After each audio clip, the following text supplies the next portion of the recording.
Good afternoon and welcome to Watkins Glen International. It is the 2026 Hoosier Racing Tire SCCA Super Tour.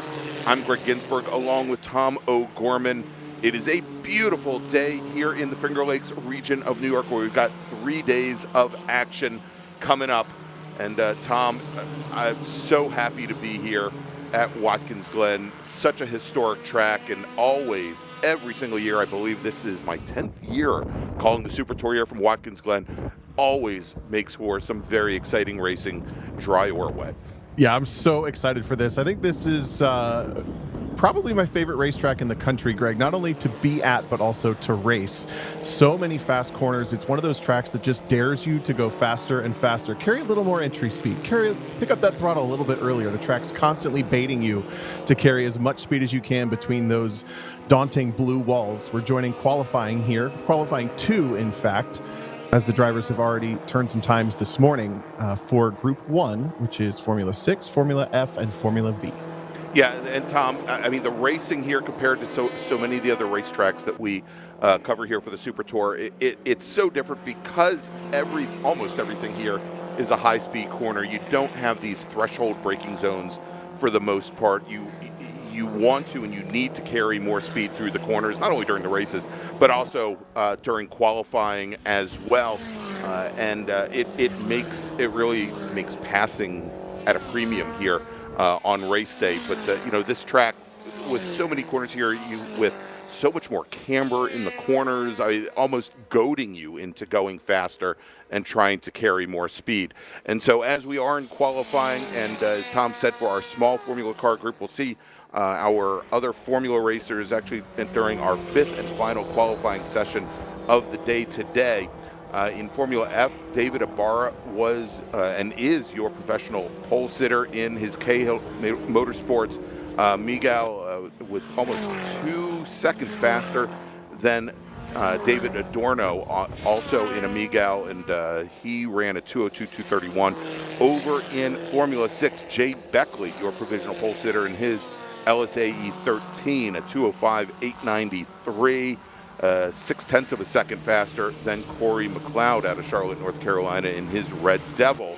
And then in Formula V, your provisional pole sitter is your defending national champion, Alex Scaler, out of Asbury, New Jersey, in his Scaler Mark 1. That's the ASC AutoWorks Hoosier machine. And Alex turned in a 2:18.5. That is 0.7 faster than Brian Farnham out of Medina, Ohio, in his Vortec.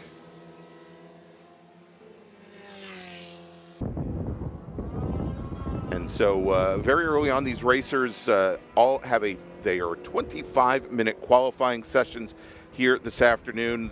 This morning also was 25 minutes. And we're going to cover the first 5 qualifying sessions of 8. Well, there are only going to be 5 qualifying sessions this afternoon.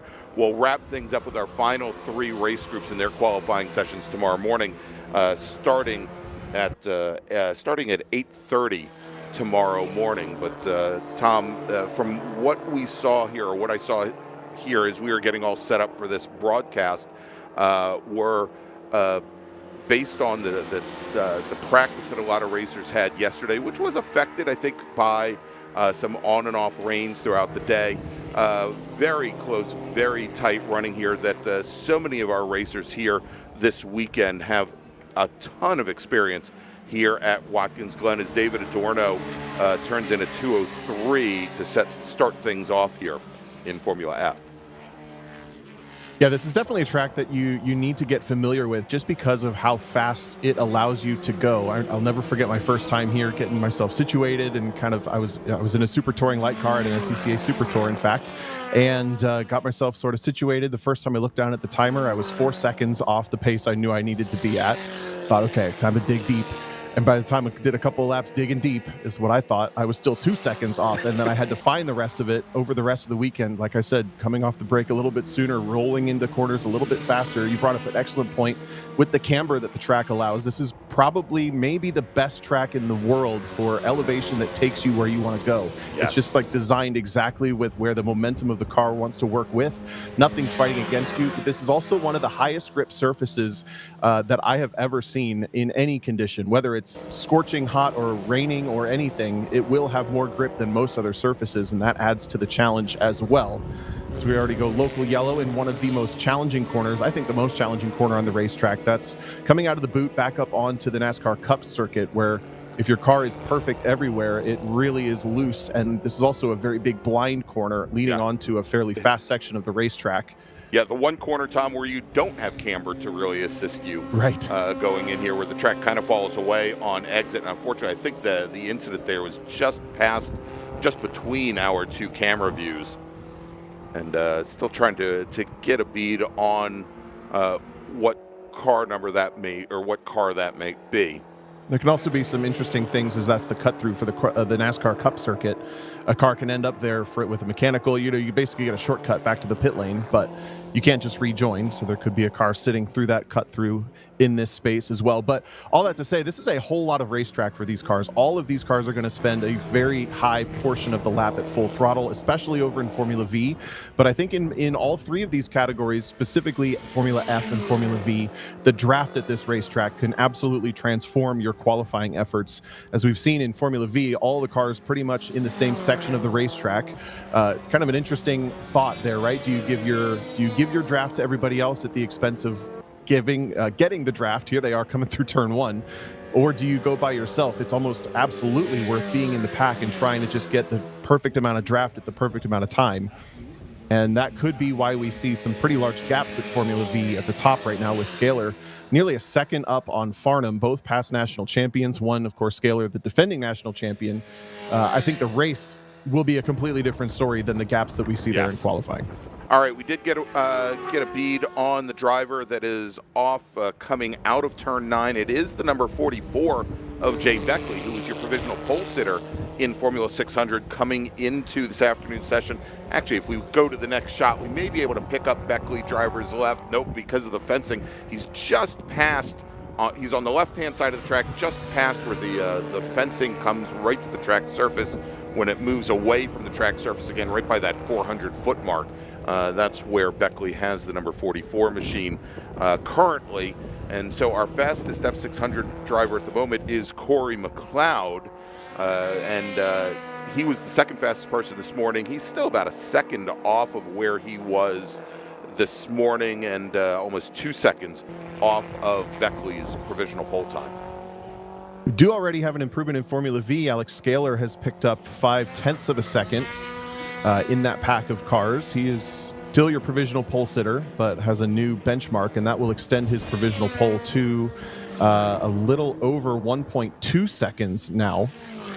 But in that pack, of course, Brian Farnham is there. I think Raymond Carmody is in that group, as well as Mark Farnham. I think I saw Rick Shields just a little bit behind them, probably not getting much of a draft at this point. That outlap really for Formula V was incredibly important to make sure that you're still in the conversation for the rest of the session. That you're not there all by yourself without a draft. Hey, want to welcome everybody who's joining us here on YouTube today. We've got Guitar God, we've got Midget Racer. Of course, we've got Tim Adelson, who's joining us out from the West Coast, out from Washington State. Welcome, everybody, and hope you enjoy the coverage here this weekend from beautiful Watkins Glen International.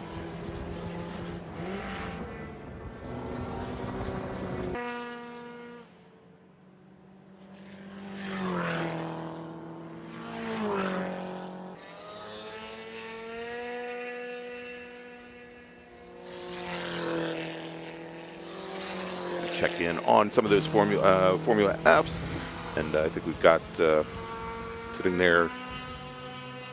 I'm trying to pick up the car numbers here as they come through. We'll get some of these. Let me run down, Tom, where we are right now. Over in Formula F, David Ibarra currently at a 2:01.369, so that's still about 0.7 off of the provisional pole time that he set this morning. David Adorno at a 2:02.16. Robert Dietz at a 2:03.9, and those were your top three this morning for our very first qualifying session. David Petsko currently fourth fastest at a 2:05.9. Petsko was fifth fastest. He is now running almost 0.9 of a second faster than he did this morning, so he's definitely found some time. Looking at right about a 2-minute mark. That is so fast at Watkins Glen, by the way, for these cars. Well under 200 horsepower, no aero working with them. That car almost, as we come into pit lane, looks like it might be tracking a little bit sideways, which makes me wonder if they're leaning the setup towards these cars to turn right better than left, as the majority of the circuit requires you to do that, coming onto the pit lane now. And I think that's the number 57 of Chris Smith, currently running 5th fastest in Formula F in his Van Diemen. He's out of Lexington, South Carolina. And it appears he's going to be taking that car back to the paddock. So as we get into later run groups, Greg, as we watch on this camera angle here at the entry to the uphill S's, this is considered turn 2. We're going to see the cars at turn 1 not necessarily have to worry about track limits this weekend. The only thing you have to worry about is right to rejoin the racetrack. If you go off the track limit, you do not have the right to rejoin the racing line if there's somebody there. However, we're going to see a lot of people doing it on purpose and most people doing it to gain lap time. However, these cars are so low that they can't really do that. It's such a critical corner, as the next, I'm going to guess, at least 30 seconds, if not more, are spent full throttle before we get to the brakes for this, the inner loop, the little bus stop, which again, we'll see most other groups jumping those curbs in a big way, but these cars will not be able to do so. Very similar to the IMSA GTP cars when you watch here versus the GT3s. GT3s pounding right over and making it a straightaway. GTPs certainly not. And then we get into this outer loop, huge amount of camber, especially here towards the exit. A beautiful shot here exiting turn 5. A huge amount of camber, as I mentioned, a big downhill run that's actually coming off the highest point on the elevation of the circuit. Then we start the downhill run into the laces of the boot.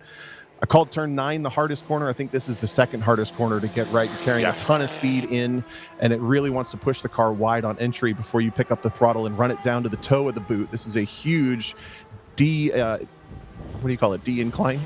X-cline? What's the word for that? It would be decline. Decline, thank you. Yes. Good Lord. Before you're powering uphill, another really important corner to get the exit right. You kind of get a little bit of a cheat. Adding extra syllables to everything. I don't understand this. That and fitment. X-cline maxing. How about that? That's perfect. All right. And especially for some of these lower horsepower cars to then have to go up one of the steeper, from a slow speed corner up a very steep incline, very critical that you carry as much speed down that hill into the toe of the boot. Here, I mean, I think we could go around this course and say how critical carrying speed is through every single corner. It's literally how we started things off here this afternoon. Yep, and then these two final corners really, really quick, and not a lot of passing opportunity. To your point, when we get to the races, the conversation will come much more relevant that most of the passing opportunities are relatively early in this lap, so getting job done in the races at the right time is very critical, as now some of the Formula F drivers dealing with the Formula Vs coming through, sharing the racetrack. I think those cars tend to be something close to 20 seconds apart on raw lap time, mostly down to horsepower and tire width, but Formula V's trying to keep the momentum up. This is going to affect their current lap and their next lap, as Alex Scaler has continued to pull away, now 2.4 seconds up on Brian Farnham for the provisional pole. Both of those drivers have improved in this session, and Rick Shields has moved himself up to 3rd in this session. He was 3rd after this morning's session as well, but still stands on his morning time, about 3/10 off in this session. All right, Tom, we've got about 10 minutes remaining in our first 25-minute qualifying session here of the afternoon. Let's first make a call to the grid for our next group, and then we'll take a quick break. Attention in the paddock. First call for race group number 2, Spec Miata. Please head to the grid. Race group number 2, Spec Miata drivers, please head to the grid.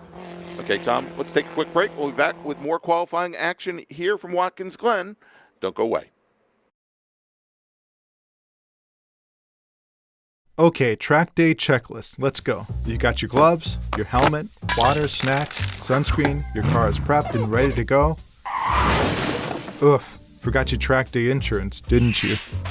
If you want to be covered for the whole value of your car, you need high-performance driver education coverage through Hagerty. We'll get you a policy for track days, time trials, and more in less time than it took you to apply that sunscreen. Hagerty, let's drive together. Shopping for tires used to really ruffle my feathers. That was before I went to TireRack.com. TireRack made it easy to identify the right tires. No more searching high and low, I got the best deal. TireRack has thousands of recommended installers. I chose a mobile installer. They brought the tires to my neck of the woods and put them on, right here in my driveway. You're all done. Thank you. When it's time for new tires, trust the experts. TireRack.com, the way tire buying should be. Hoosier Racing Tire is proud to be the presenting sponsor of this year's Hoosier Racing Tire SCCA Super Tour. As the world's largest race tire manufacturer, Hoosier has been at the forefront of motorsports innovation for more than 65 years. From local tracks to the global stage, Hoosier is dedicated to delivering high-performance tires that meet the demands of champions. Whether you're a seasoned competitor or an aspiring racer, Hoosier tires are engineered to help you push the limits. For more information, visit us online at HoosierTire.com or visit us trackside, and remember to connect with us on social media. For more than 30 years, championship-winning drivers have demanded the Hawk Performance braking advantage. Now you can experience that same advanced technology on your daily car, truck, or CUV with Hawk Performance street products. With brake pads, rotors, and fluids that deliver smooth braking for muscle cars and tuners, Super Duty solutions for tow vehicles, custom-engineered motorsports friction designed specifically for road racing, autocross, drag, and everything in between, Hawk has all your braking needs covered. Visit hawkperformance.com to learn more. Hawk Performance, what's stopping you?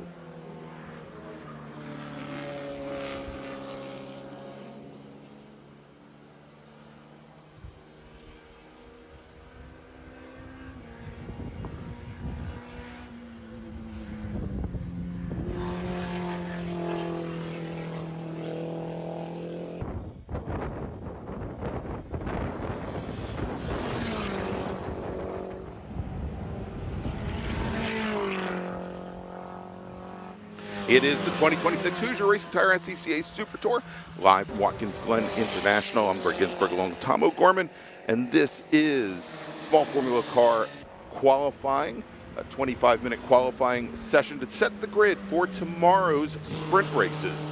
And next up is going to be Spec Miata. Let's take a look, Tom, as David Ibarra, still your provisional pole sitter in Formula F.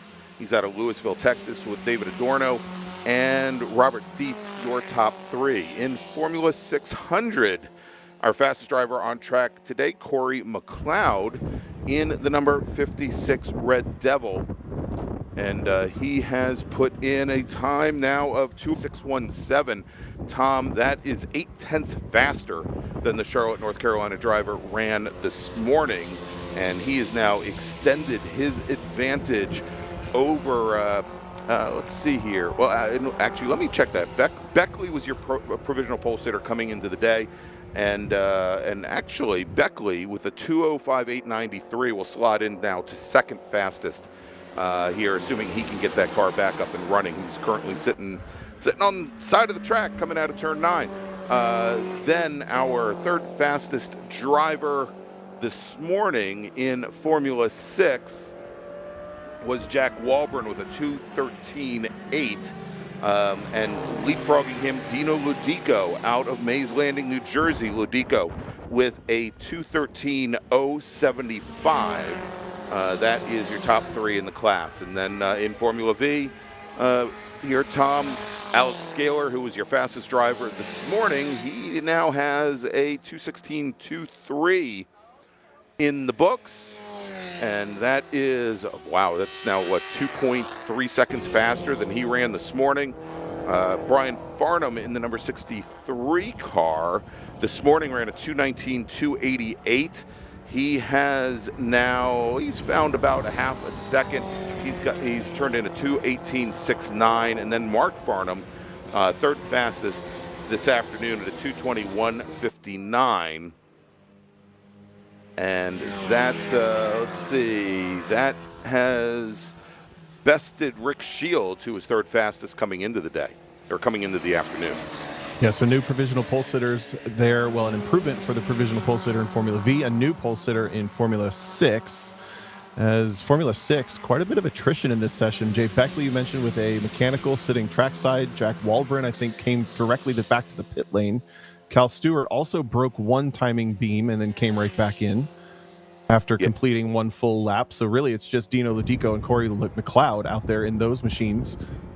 Yeah, and that's definitely a problem for Cal Stewart out of Novi, Michigan. He had some definite issues with his car this morning during qualifying. Only managed a 2:46.5, so almost 40 seconds off the provisional pole time in the class. And at the moment here, he's looking where he may need to get permission from our stewards just in order to race come Sunday, because typically Calvin will take Saturday's race off for the Sabbath. David Ibarra just improving there in Formula F on his provisional pole time from this morning. It's only by about a tenth, but he already has the advantage over David Adorno from this morning. It was 1.5 seconds, now going to be down to 1.2 as David Adorno also improved on his personal best in the number 33. It's again 1.3 actually between those two. And this scrum of Formula V is still just trying to get that perfect choreography down that benefits you the most and benefits everyone else the least. You see everyone hunting, trying to keep full throttle, trying to get as much draft as possible. I know for a fact in that group we have Rick Shields, Ray Carmody. I think we have Mark Farnham and Brian Farnham, and then somewhere else on the racetrack, Scaler, who's actually now back in the pit lane, must have been working with somebody else, I imagine, to get that kind of lap time. I have to assume probably with Dave Scaler, the number 9, who now sits third, yeah, with a 2:19.3. That's going to jump over Rick Shields. So the current provisional grid order, again, provisional, everything we say is unofficial here once we combine qualifying 1 and 2, should be Alex Scaler, Brian Farnham, and Dave Scaler in that order. All right, real quick, Tom, let's make another call for our next race group here if we can. Attention, the paddock, second call for Spec Miata race group number 2. Please head to the grid. Spec Miata racers, race group number 2 is your second call to the grid. Now, Greg, maybe you know more than I, but I'm noticing here we have Brian Farnham at the back of this pack in the yellow number 63. Typically, we'd see him in a car that looks very similar to Mark Farnham's orange number car, 3. Yeah. And he's also in a Vortec this weekend. I believe he used to be in a Silver Bullet directly, as well as Mark Farnham. We saw him have an incident at Road America a couple weeks ago at that Hoosier Racing Tire SCCA Super Tour. And I wonder if he's maybe in a backup car or a borrowed car of some capacity while they work on rebuilding that car, more maybe looking towards the runoffs. That's exactly what I was thinking, if perhaps that was the case. I have not heard anything definitive here. I'll try to see if I can get some information tonight after the qualifying ends. But yeah, I noticed that is somewhat of a change there. That again, he's normally in that Vortex. So we'll see what we can find out. As we now have a little bit less than a minute remaining, and Rick Shields, who I believe is the second car in line there, heading through the 90 in the red number 77 VDF Formula V, just turned in his fastest lap of the session at a 2:19.161. So that will move him up to third fastest and puts him about 0.2 of a second up on Dave Scaler.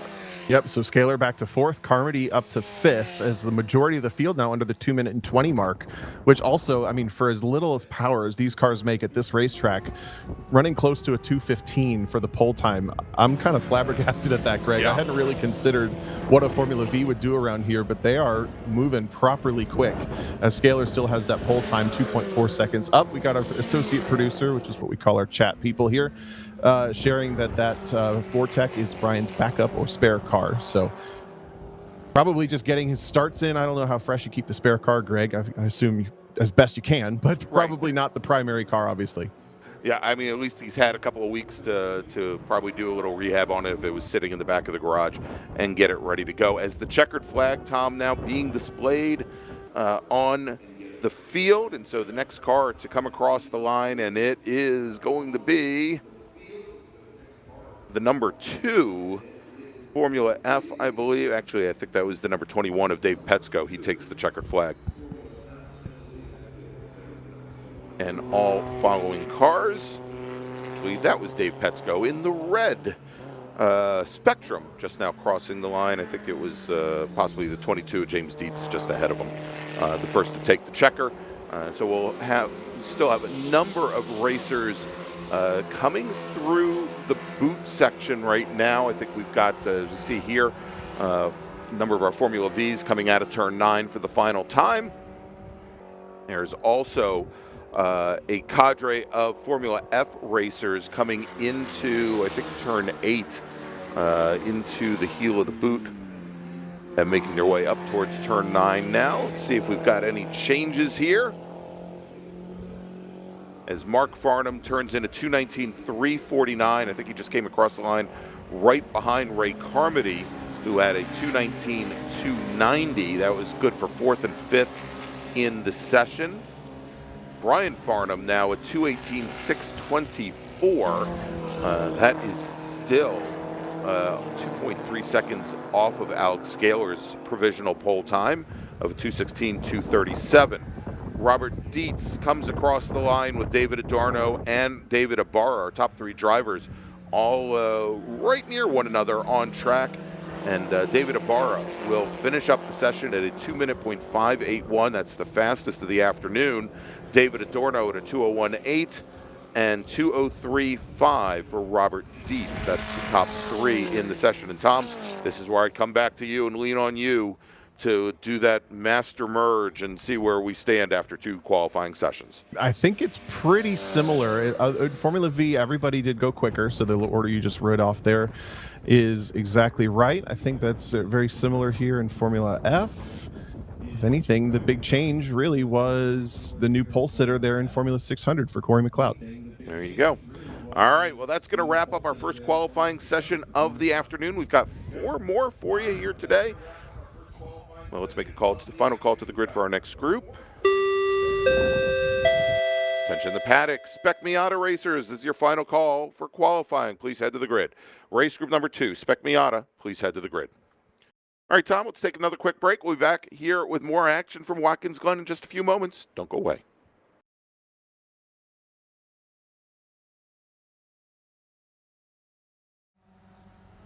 Mazda's been very supportive of racers within the SCCA and all the other grassroots organizations for many, many years. Really, their support for racing and our type of racing is unmatched from any other manufacturer. They've been a great partner for many, many years. Mazda, hands down, is the best company to work with for sports car racing. Factory support is second to none. It just feels right. You feel connected.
the 2026 Hoosier Racing Tire SCCA Super Tour live from Watkins Glen International, and it is qualifying day here at the Glen. Tom, next up is Spec Miata for their second 25-minute qualifying session and final qualifying session of the weekend.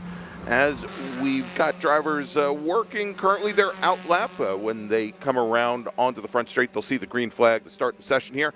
Christian Meyer is your provisional pole sitter.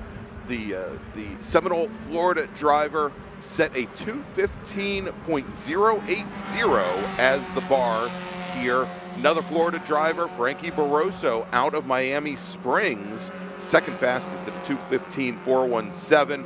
Travis Wiley from Mooresville, North Carolina, third fastest. He was only 6/1000th of a second off of Barroso's times. Bobby Gossett from Hilton Head, South Carolina, at 2:15.520, and then Logan Stretch, fifth fastest. Nice, healthy group of Spec Miatas here this weekend. We had, just missed it, 37 cars entered this weekend. A lot of big names, no big conflicts this weekend. As we mentioned back at the Road America round, there was a Pro Series race for the Global MX-5 Cup that weekend. And this is kind of not just a ladder up, but also a ladder down in a way that a lot of drivers who aspire to the pro ranks still race in Spec Miata all the time and keep this field incredibly competitive. Just to run down a couple of the names that pop out to me off this very first lap, we've got Logan Stretch, John Salerno, we've got Travis Wiley is usually up in the conversation, Frankie Barroso, Bobby Gossett, Chuck McTudis, all have done stints in the pro or currently are in racing sometimes in the Pro Series. Eliva Gular is back out here in the number 98 machine. Great to see him back.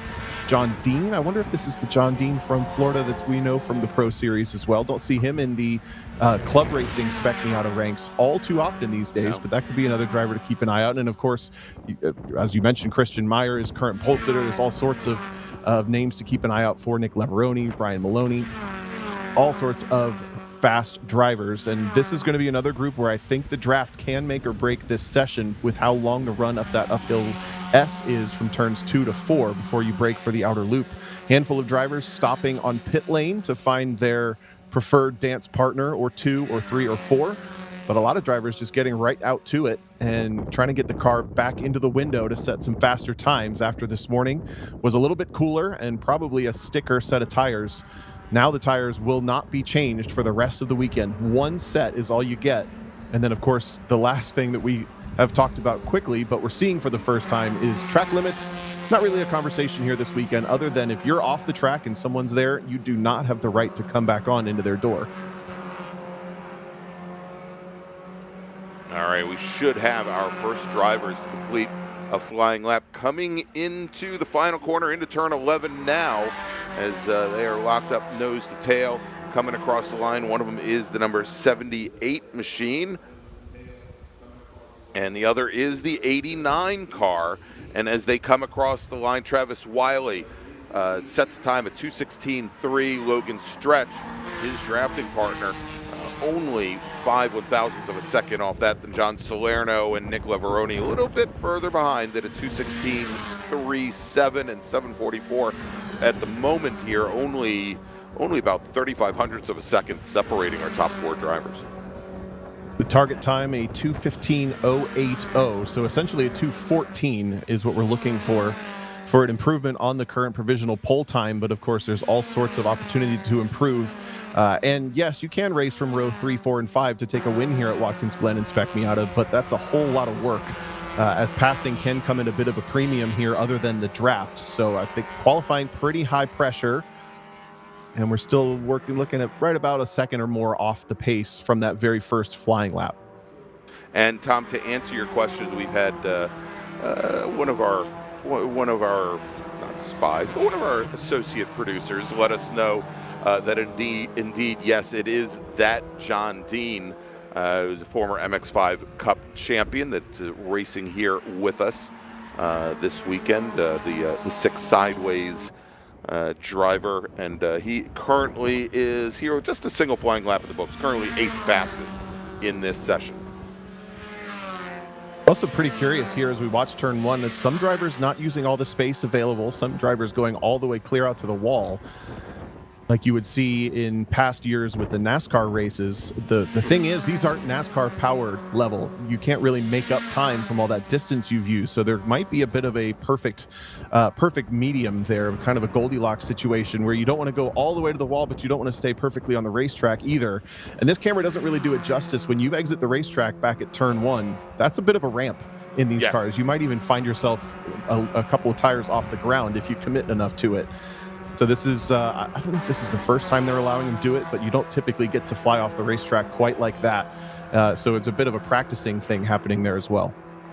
Yeah, and I believe we had the same house rules, we'll call it, last year here as well. Tom, the year before, remember this entire class having their qualifying session completely thrown out as almost every driver went almost seemingly up to the wall on the outside of the 90. Jeez. Here, real quick, Tom, I need to make a quick call here. We'll get back to the action in a moment. Attention in the paddock with the driver of the number 69 STU car. Please see the race director in tech. Again, driver of the number 69 STU car. Please see the race director in tech.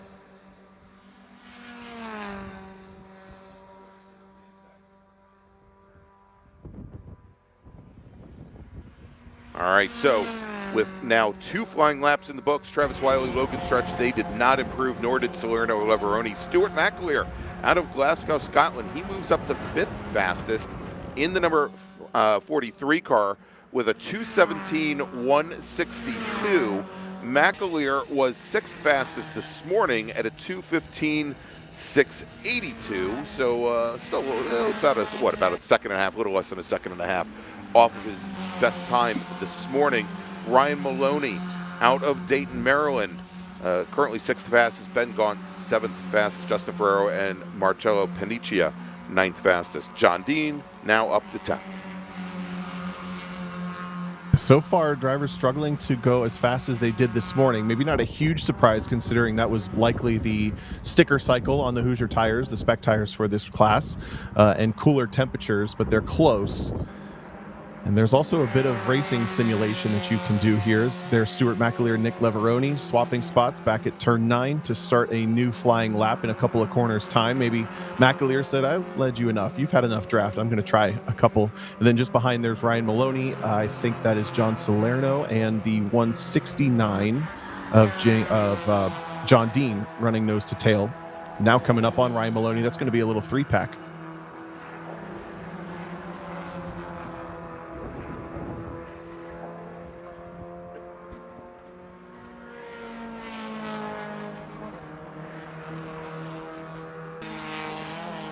All right, as Wiley now and Stretch complete their 4th lap. Again, no improvement for some of our leaders, but now John Dean moves up to 5th fastest with a 2:17.110.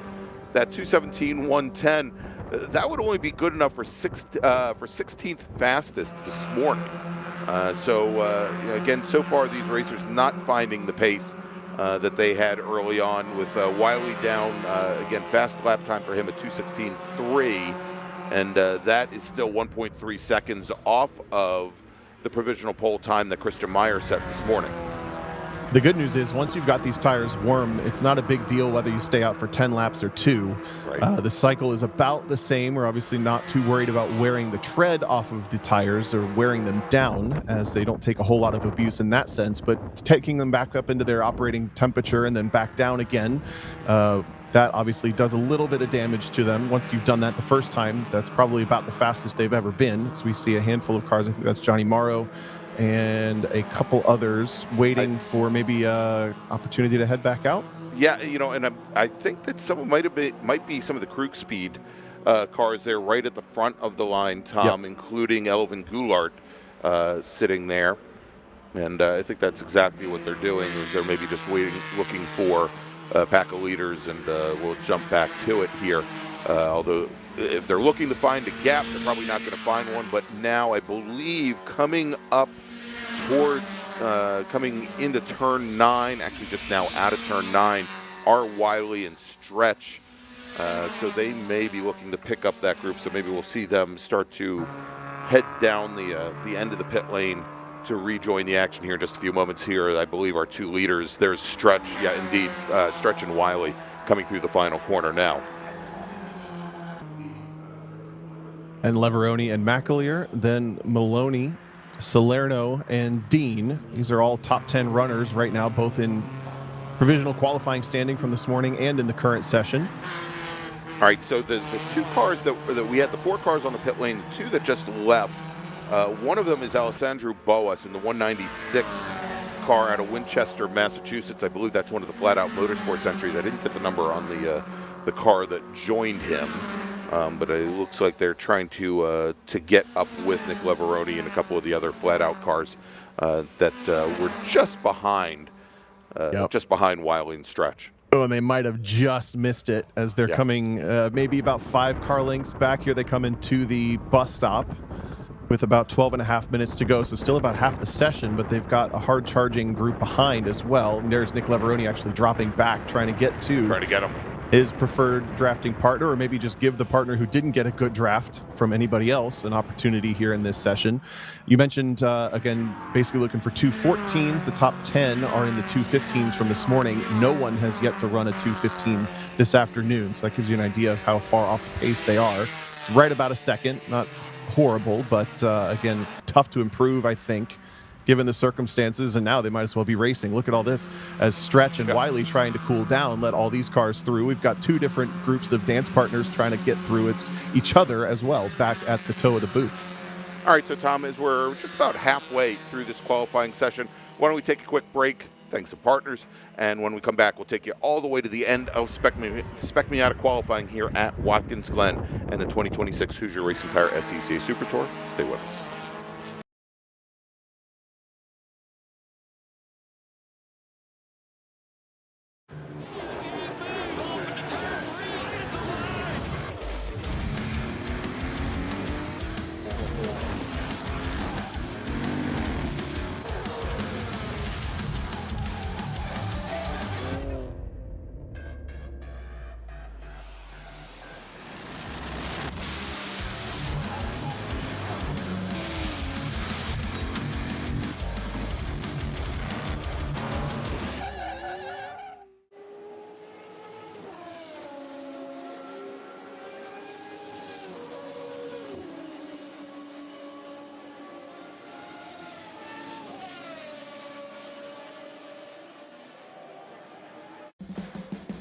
What does it mean to be built with Summit?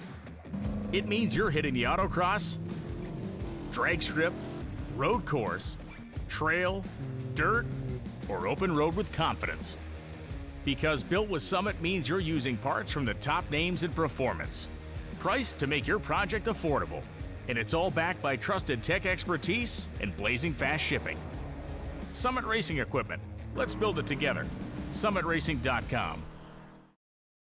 Did you know SCCA members can save $20 on every track night they sign up for? That's right. Track Night in America, driven by Tire Rack, now hosting 150 events at more than 30 tracks across the country, is the easiest and most affordable way to get you and your friends on track in street cars all year long. Visit tracknightinamerica.com to learn more and get yourself on track. It's the 2026 Hoosier Racing Tire SCCA Super Tour, the premier amateur road racing series bringing together top SCCA road racers from around the country. The Hoosier Super Tour visits some of the greatest tracks in North America, showcasing each of our 25 championship classes, production to GTs, prototypes to Formula cars. The Hoosier SCCA Super Tour packs a ton of wheel-to-wheel racing action into every event.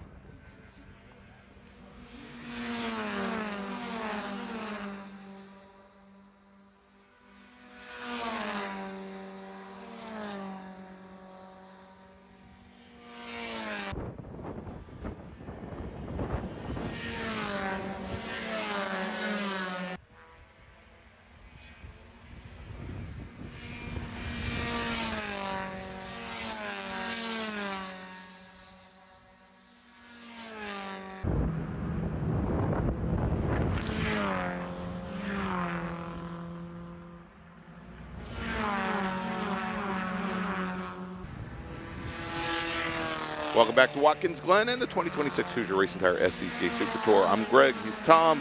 This is Spec Miata. And let's see, Tom, if we had any major changes since we went to break. No.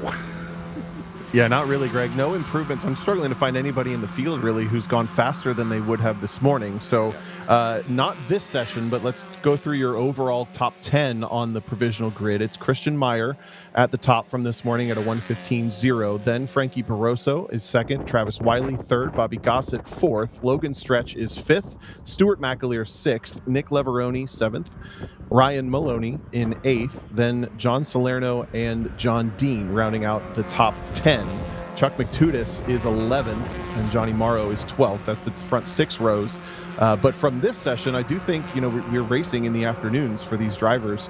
It's going to be a little bit more representative of this session than the morning. So I think that this session is important for things like setup and making sure that the car is maybe a bit happier in these conditions than that quote-unquote magic cycle of the tires in the cool morning back a couple hours ago.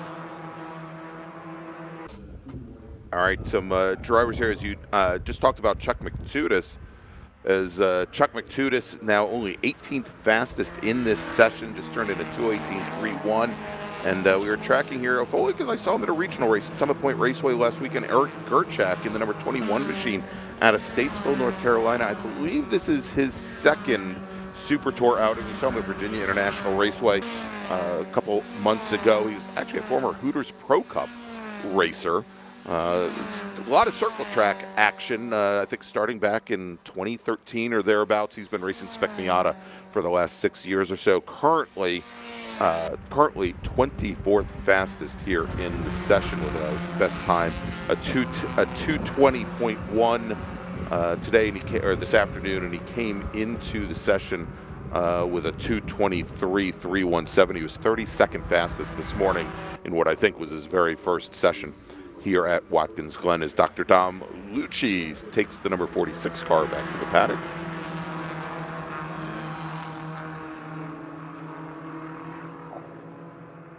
All right, Tom, real quick, let's make a call to the grid for our next group. Attention in the paddock. First call to the grid for race group 3. That's Big Bore, GT1, GT2, GTX, T1, T2, and American Sedan. Race group number 3, GT1, GT2, GTX, Touring 1 and 2, and American Sedan drivers, please head to the grid.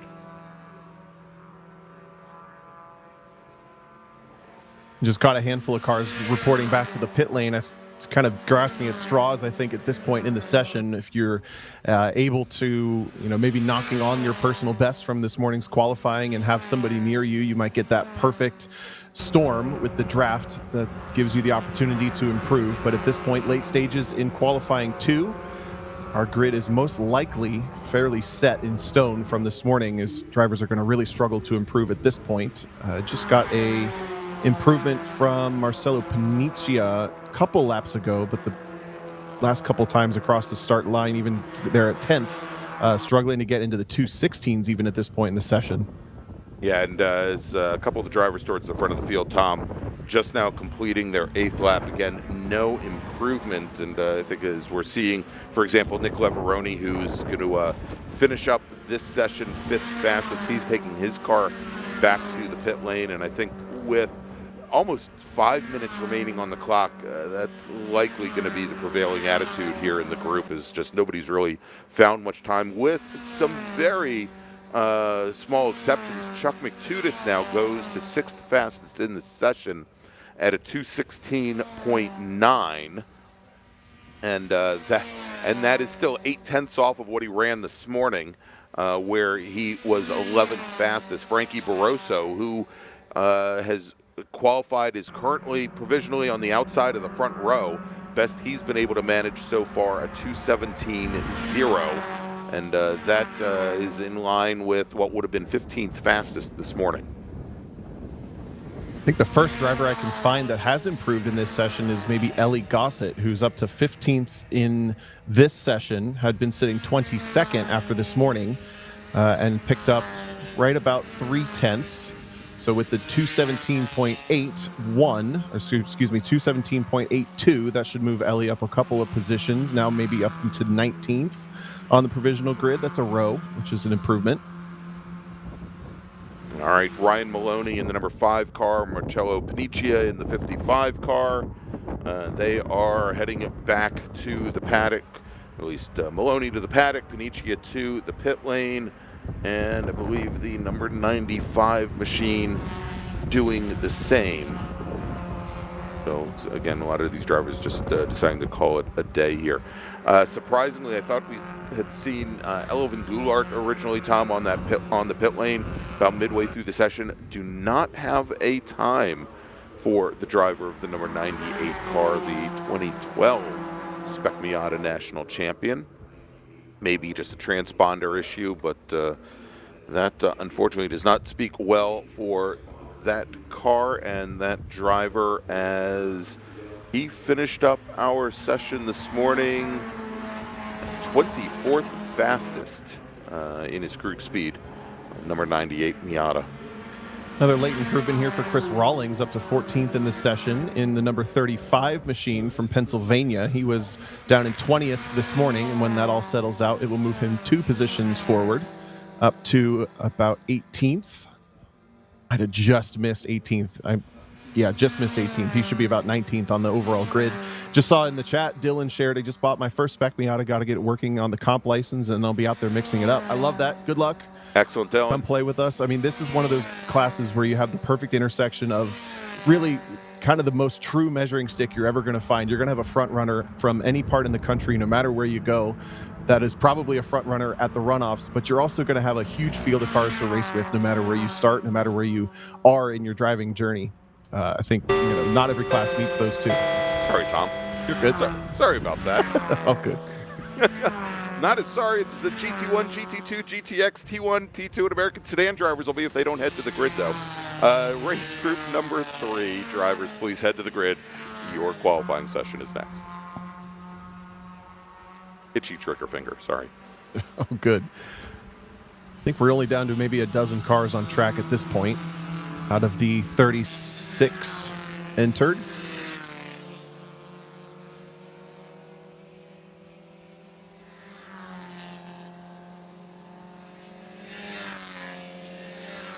Got a nice group now coming into the heel of the boot. The 152 car leading that field. That's Connor Thomas, currently 27th fastest. The 44 machine of Bobby Gossett in there as well.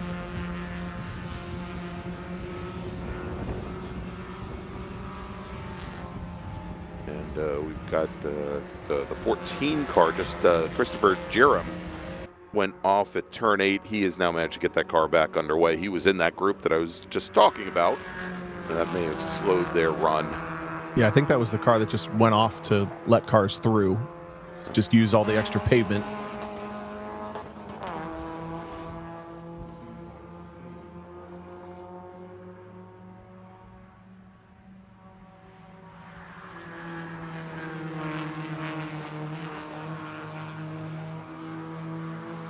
Kind of surprised, Greg,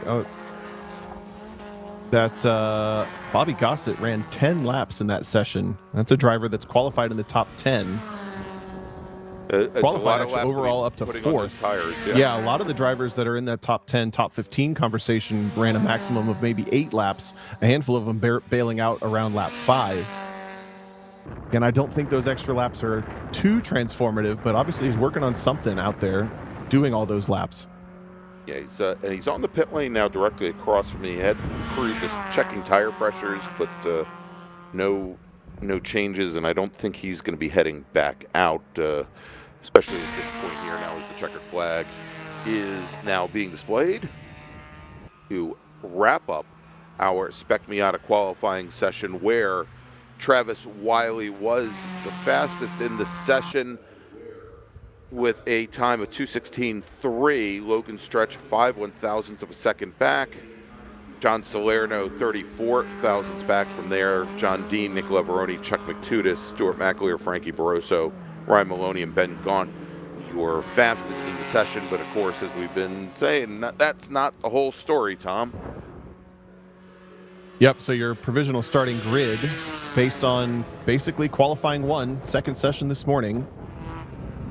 to rattle off those names in the correct order, that would be Christian Meyer, your provisional pole sitter by 3.5 tenths over Frankie Barroso. Travis Wiley, Bobby Gossett will sit on row 2. Logan Stretch, Stuart McAleer in row 3. Leveroni and Maloney in row 4. And Salerno and Dean. That will be your actual starting grid come race time tomorrow morning. Indeed. So they are scheduled to go out tomorrow for their race. 10:55 a.m. Eastern Time tomorrow. All right, Tom, that's going to wrap things up for Spec Miata. Let's make a final call for our next group. GT1, GT2, GTX, Touring 1, Touring 2, and American Sedan racers, please head to the grid. Big Bore Racers, race group number 3, please head to the grid. Your qualifying session starts in just a few moments. All right, Tom, let's take a quick break. We'll be back here in just a few moments. Stay with us.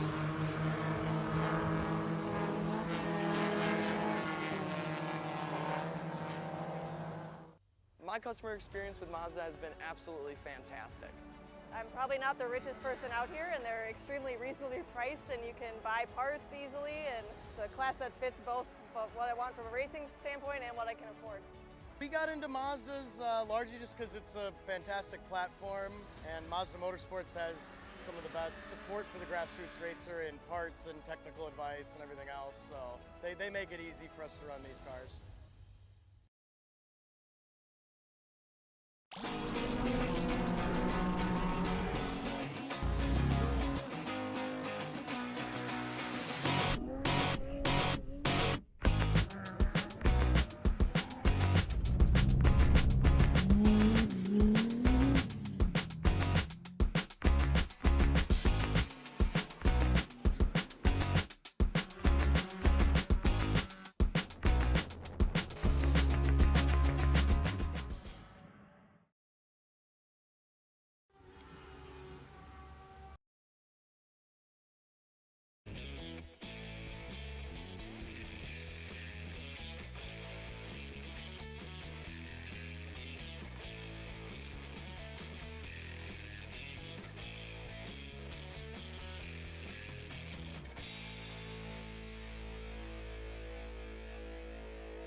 It is Watkins Glen International and the 2026 Hoosier Racing Tire SCCA Super Tour. I'm Gregg Ginsberg along with Tom O'Gorman. Next up, it's our big bore qualifying for our larger GT cars, larger touring cars, and the pony cars, the American sedans. And as they head out, working their outlap here, when they come around, they'll see the green flag. Fastest driver in the session this morning, Tony Ave out of Maiden, North Carolina, in his Ave Motorsports Porsche 991 chassis. That's a GT2 class car. He turned in a 154.362, and that was about 12 hundredths of a second faster than Jorge Nazario in his Taxmania GT2 class Chevy Corvette, representing the Puerto Rico region. Tom Patton, third fastest in the session at a 158.8. Over in the GT1 class, I believe David Jans out of Maiden, North Carolina, in an Ave Motorsports Ford Mustang was your fastest driver, a 159.873. The time with John Helmers in that, I love this car, the mid-80s Olds Cutlass, I guess mid-90s Olds Cutlass. He's out of Conklin, New York, represents the Glen region at a 202 flat. And then Todd Peterson in his Chevy Camaro, the Peterson Machining Incorporated entry out of Boulder, Colorado, was third fastest in GT2. Brian Kleeman in his Ford Mustang Boss 302, representing the Washington, D.C. region, was your fastest driver on track with a 2-minute.157. Chris Utzon in a Ford Mustang out of Sudbury, Massachusetts, representing the New England region, was second fastest. Third fastest, Dustin Cornell. And if we take a look at American sedan, Danny Richardson, your fastest driver, two-time national champion in the Hoosier Auto Gear Pro Systems Chevy Camaro, a 205.764. Next fastest, James Jost out of New Ringgold, Pennsylvania, in the Jost Ironworks Ford Mustang, another former national champion. Second fastest, Amy Aquilante, third fastest. And then, lest I forget, Touring 2, your provisional pole sitter, William Bolt out of Alpharetta, Georgia, in his Bolt Racing Chevy Corvette, qualifying time 206.6, and second fastest in T2, Russell King in the number 12 BMW M2 Club Sport, the further Joe Pelican Parts machine out of Minneapolis, Minnesota. Third fastest, Joseph Latanzi in his Chevy Corvette out of Haven Beach, New Jersey. And with that, 5 minutes in, Tom, I think, as I run them down, I think we should start seeing first flying laps come in the books. And hey, there we go, like clockwork. David Jans with a 201.6, your fastest GT1 car with one lap in. Jorge Nazario, your fastest GT2 car at a 202 flat in his Chevy Corvette. Todd Peterson in a Chevy Camaro 202.210, and good start for Ann Doherty in her Porsche 911 out of Daniel Island, South Carolina. She puts down a 202.285. Oop, just caught one of our GT1 drivers having a big moment. Was lucky to save that, really. David Jans, your fastest car on track, back at the bus stop. And then a big amount of smoke off of the Camaro for Todd Peterson. A dramatic lap for GT1. Here's the replay of it. Watch the red Mustang making a pass on a car I'll get to in a second. That was a really scary moment and a huge save. Luckily, he had it well slowed down to try to make that pass, and that was on Joe Christensen in the 144 Nissan 350Z, a car that we have most recently seen Tony Ave driving here in GT2, as Christensen tends to be in some sort of tube frame Honda product Civic, over the last couple of years. I think about 10 years strong between an RSX and a Civic bodied tube frame car in a couple of other classes, GT3 mainly. But interesting to see Joe Christensen out here in that machine. I think that goes all the way back to Jim Goffrey, maybe, or Pete Peterson, one of the way throwback for my childhood GT drivers. That car's still out there running strong. I think that's the Goffrey Goffrey livery on that Nissan, certainly, and rings out because we just saw at Spec Miata Dr. Dom Lucci in his Spec Miata with the exact same livery, and it's a throwback because Jim Goffrey, I believe his father-in-law. So yeah, I was a little surprised not to see that Honda Civic coupe that we had seen for the past number of years, with Christensen down from London, Ontario, Canada, coming just south of the border to come see us once again. Well, Greg, we will not to cut ahead. you off, sorry, but we will see that car. Tony Ave drives it now in STU, so maybe they're just doing some musical cars between the two of them. That's right. Pick some keys in the morning and race that car. All right, let's take a look now here over in GT2. Nazario just putting in fast lap at a 1:58.671, and that is it's about 4 seconds off of Tony Ave's provisional pole time that he set earlier today in his Porsche 911, and a little bit off of Nazario, and then also about 4 seconds off of Nazario's times from this morning as well. Tiger Tom Patton giving us a 1:58.787. That is actually slightly faster than Patton ran this morning, where he was third fastest in GT2. Over in American Sedan, Danny Richardson, who came in as your provisional pole sitter, has a 2:06.485, and that is about 0.7 of a second off of his times from this morning. Amy Aquilante at a 2:06.9, James Jost at a 2:09.2, Beth Aquilante fourth fastest. William Bolt now at 2:07 and change, and Bolt, who said this morning ran at 2:06.65. So looks like our T2 drivers trying to find some time as well here. And Jan's now at a 2:01.6. Jan's ran a 1:59.8 this morning, so still trying to find some time there. As Jan's now coming down the pit lane, Tom. So he may have just decided to call it a morning. Let's see. Nope, he's going to be heading back out on track. We've got almost 10 cars from this nearly 30-car group just not attempting this session after things have heated up. A handful of Touring 1 cars, including your pole sitter Brian Kleeman, Tony Ave, your pole sitter in GT2, not on track at this moment anyway. So the door is open for drivers like Jorge Nazario, who just improved to the new fastest time in the session, a 1:56.7. Unfortunately, that's still about 2 seconds slower than this morning. He needs to get way down into the low 1:54s to pick up that pole position time.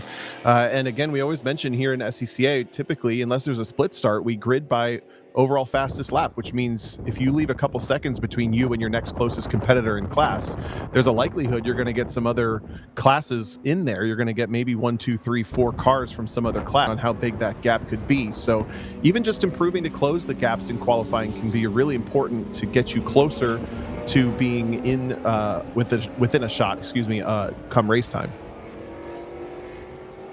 And now I remember at the June sprints, Tom, we saw the, speaking of split starts, where the GT cars started behind one pace car, and then the touring cars started separately. I haven't seen any word of that yet, but certainly things could change before our first race of the weekend for this group tomorrow. They are scheduled to roll off for their 25-minute sprint race tomorrow at approximately 11:35 Eastern time. Of course, that could change. It could be a little bit later, never earlier. Tomorrow, it is sprint race day. All of our 8 race groups will have a 25-minute sprint race. And then on Sunday, feature lap day, 15 laps or 35 minutes, whichever comes first. All right, the number 07 Touring 1 Mustang, Tom, making its second run down the pit lane. Brian Kleeman out of Cockeysville, Maryland. He was your fastest T1 driver this morning, and his fastest lap time at the moment, about 40 seconds off the pace. So keeping one eye here on Jorge Nazario coming through the outer loop and now into the braking zone for turn 6, just behind this train of cars. Improved again by another couple tenths last time through. Here he is in the C7. The nice aero bolted on a production chassis-based GT car. So a little bit of a different style than some of the other tube frame cars, but he did start this lap on a fastest Sector 1. Just cleared 156 miles an hour into the bus stop, but I think he might come up on this traffic in the last 2 corners. We're coming up on about halfway through in this session. He still has time, but the question is, does he have tire left? Fastest in Sector 2. Once again, he's got one of the Aquilani American sedan cars, though, to navigate between one of the most complicated transitions. That's going to throw the lap away just there as he had to make a decision there between turns 8 and 9. Yeah, now Beth Aquilante in the 58 Firebird, now right behind Jorge Nazario's Chevy Corvette.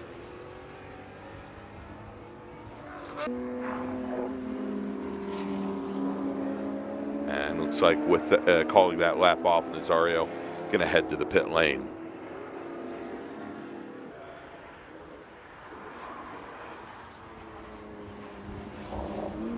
And so on the prior lap with the 156.322 that Nazario set, still almost 1.9 seconds off the fast lap that he put in this morning. That was only good for second fastest in the class. So we've got a driver off and more than off the pace here, Tom, coming out of the 90, coming out of turn number 1. Looks like another one of our Chevy Corvettes. Yeah, that's the Touring 1, number 16 of John Shannon. Maybe just had to park the car, cycle the power, and get it back going again after some dramas down at turn 1. No harm, no foul, though, there. Over on the American sedan side, though, Danny Richardson still your provisional pole sitter in his number 22, the 80s generation Chevrolet Camaro. But Amy Aquilani just jumps in front of James Jost to put herself second in class, 11th overall in this session, in front of the Mustang GT of James Jost. And those three are now all in the same second. So this American sedan race, we haven't had many big fields in American sedan across the country in the Super Tour this year. Maybe one or two cars here or there, but this one's shaping up to be a good race between these three. And they're going to be used to racing each other as well, because they're always in the podium conversation for the runoffs come championship season a little bit later. Indeed. All right, Tom, as we're a little bit past halfway in this qualifying session, let's make a call to the grid for our next group and then take a break. Attention the paddock, first call for race group number 4, SMX. Spec MX5, please head to the grid. Race group number 4, SMX, please head to the grid. Your qualifying session starts in just a few moments. And now we're going to take a quick break. We'll be back here with more qualifying action from Watkins Glen. Don't go away. Okay, so pretend this is your race car. It's on the trailer, and you have an accident. Ouch! At least your truck's insurance will pay for another one? Yeah, not so fast. Standard insurance won't replace your race car, whether it's in the trailer, in the paddock, in the garage, or the repair shop. But at Hagerty, we can protect it for what it's really worth anytime it's off the track. No matter what or where you race, all for less than a set of race tires. Hagerty, let's drive together.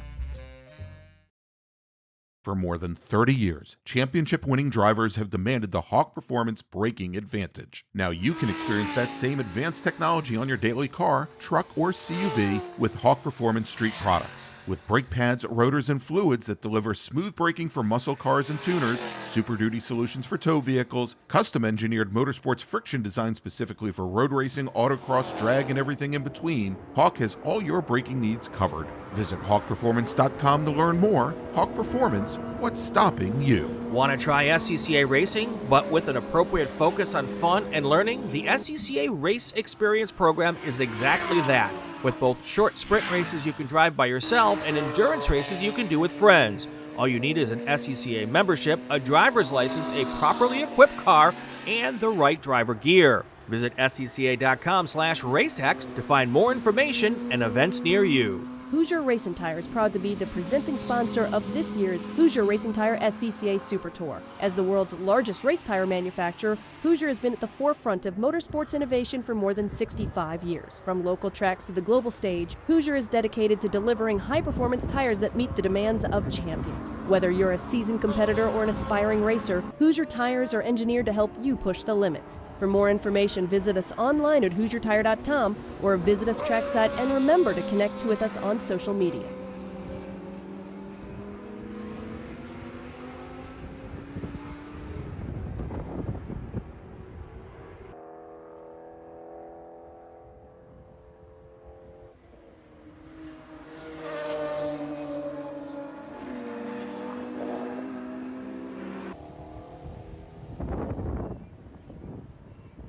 Welcome back to Watkins Glen International and the 2026 Hoosier Racing Tire SCCA Super Tour.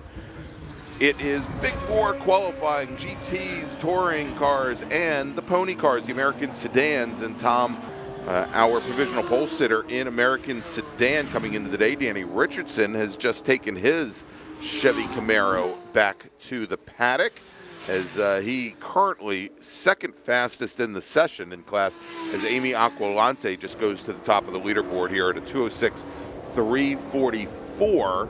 That being said, that is still about half a second off of the time that Danny Richardson put in this morning, the bogey time still being a 205.76. Strong session for Aquilani there in the number 51, the blue Pontiac Firebird. We're ticking down. The tires are going to be begging for mercy on a lot of these big bore cars, relatively heavy, all of them, no matter how you cut the cake. And having done at least 6, 7, maybe 8 laps for a lot of them at this point. Ooh, a little moment of brake lock up there for the Chevy Monte Carlo in the background. That's the number 76 of Mikhail Butenko. Gathered it up nicely coming into the bus stop with the rear axle chattering a little bit, looked like.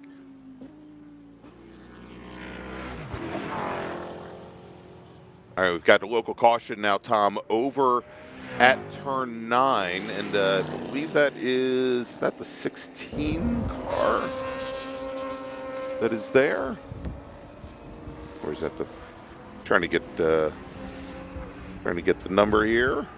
Oh, actually, that might be the 76 of Mikhail Butenko in his Chevy Monte Carlo.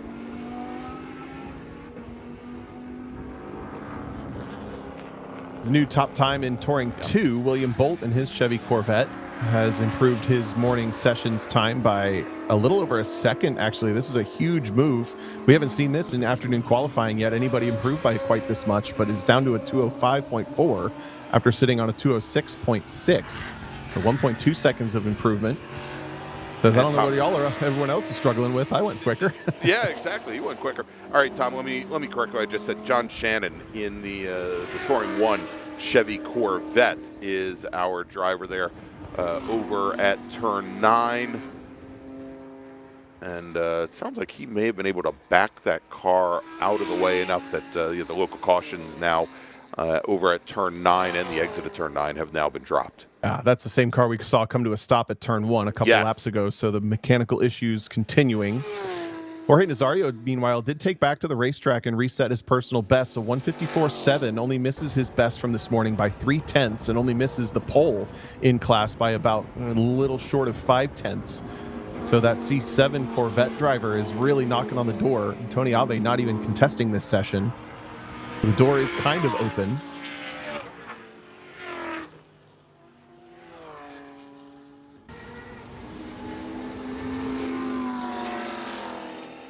It looks like now Aquilani, after that personal best, takes it back to the pit lane as well, huh, Greg?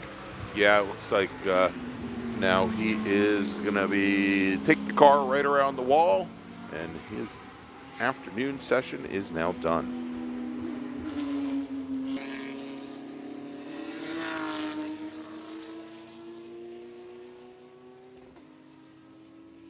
Not sure that we said it explicitly, but James Jost did improve his best time from this morning by about 0.8 of a second. So cover the top 3, in American sedan by right about 1 second from top to bottom, just a little over that between Danny Richardson, Amy Aquilante, and James Jost, starting in that order.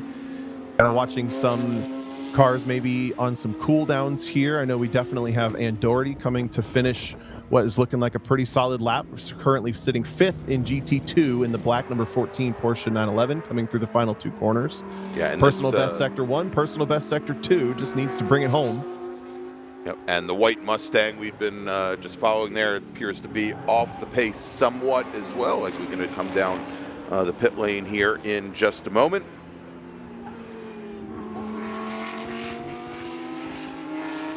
We've got about a little bit under 4 minutes remaining here. Tom, let me make another call, if you don't mind, kind sir. Attention the paddock. Second call to the grid for race group number 4, SMX. Spec MX5 racers, please head to the grid. Your qualifying session starting in just a moment.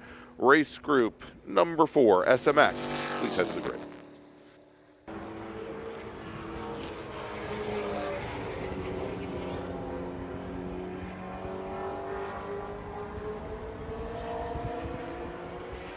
As we watch here, James Wilson in the 169 Super Trofeo out of Philadelphia, Pennsylvania.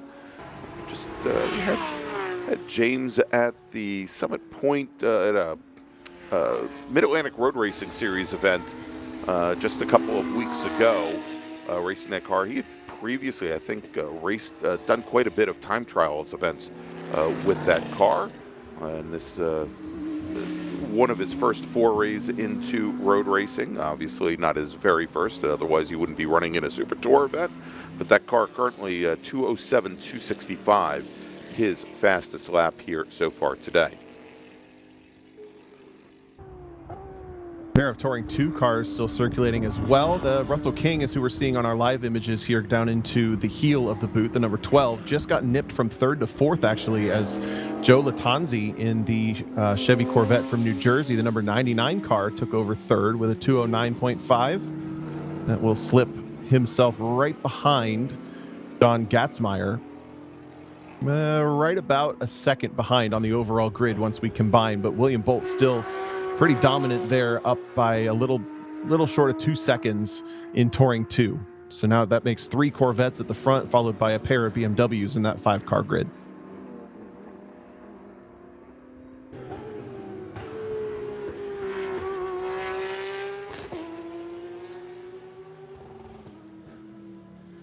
All right, and the aforementioned Lamborghini now coming down the pit lane.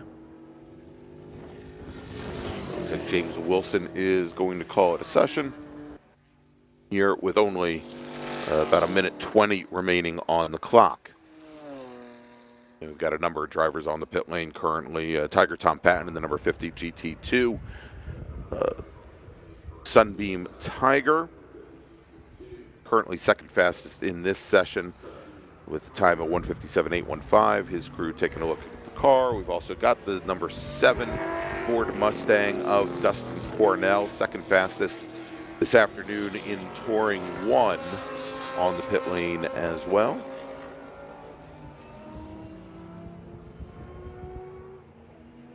And the 09 car now, another one of our, I think, Touring 2, is it?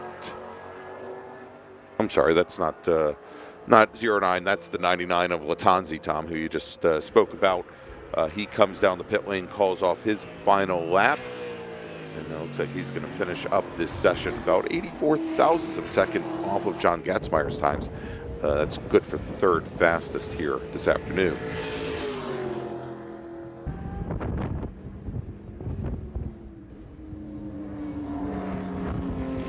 The 76 of Mikhail Butenko in his Chevy Monte Carlo. There he is, just coming out of turn 9, the second car in this group.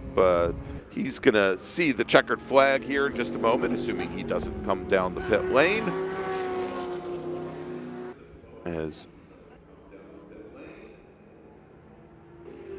All right, as the 14 car, the first to see the checkered flag. And so Ann Doherty in her 991 chassis car out of Daniel Island, South Carolina. She is running GT2 this weekend.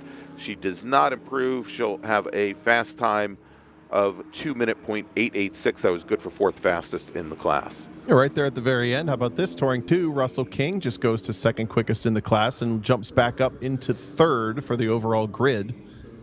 BMW driver putting himself right in the meat of the Corvettes at the front of that class. A really good effort with 11 laps in the books there. He did every single minute he could. He did, and I remember doing very much the same thing just a couple weeks ago at the June Sprints. Of course, Russell here racing alongside his wife. Well, not in this group, but they'll be racing alongside each other in Spec Racer Ford. They'll be going out for qualifying first thing tomorrow morning when we bring you coverage of the second day here from Watkins Glen. That'll be at 8:30 tomorrow morning. And then his wife will also be racing in her Touring 3, I believe, BMW. And that'll be our final qualifying session of the morning. All right, so with the checkered flag out, Tom, looks like Brian Kleeman, who set his fastest lap very early in the session here, turning in a 1:59.9, is going to be our fastest of the session. Dustin, at least in T1. Dustin Cornell second fastest. John Shannon third fastest in his Chevy Corvette. In GT1, David Jans in his Ford Mustang. Todd Peterson, James Wilson. In Touring 2, William Bolt, Russell King, John Gatzmeyer. In American Sedan, Amy Aquilante, Dan Richardson, Jim Jost. And in GT2, Jorge Nazario, Tiger Tom Patton, and Joe Christensen. Those are your top 3 in each class today. Let's try to make sense of where we think these racers will grid up when they take to the track tomorrow morning at 11:35 for their first race of the weekend. So I know for sure Danny Richardson will be on the pole over Amy Aquilante, despite Aquilante being faster in this session.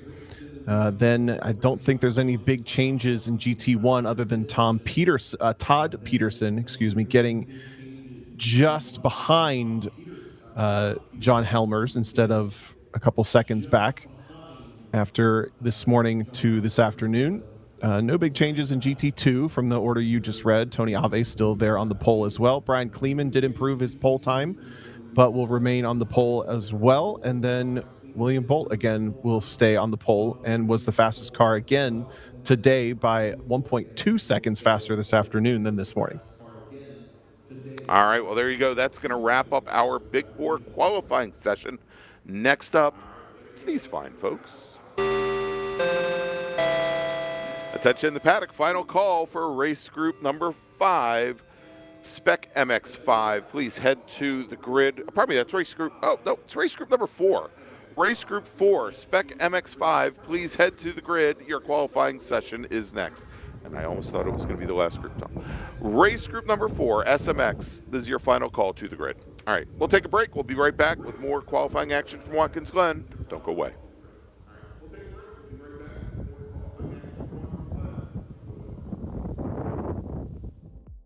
My name is Joshua Smith, Business Development Manager for Mazda Motorsports. We're happy to be supporting the SCCA and Mazda racers here. So our team support program offers a couple of tiers of support, part support, technical support. All of this is done through our MazdaMotorsports.com parts store website. It's basically like signing up for an Amazon account. Simple information, prove that you're a racer. It gets you access to our 800 hotline that you can call and speak to one of our parts representatives 5 days a week.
Attention in the paddock with Calvin Stewart, driver of the number 07 Formula 600. Please see the race director in tech. Calvin Stewart, Formula 600 racer. Please see the race director in tech.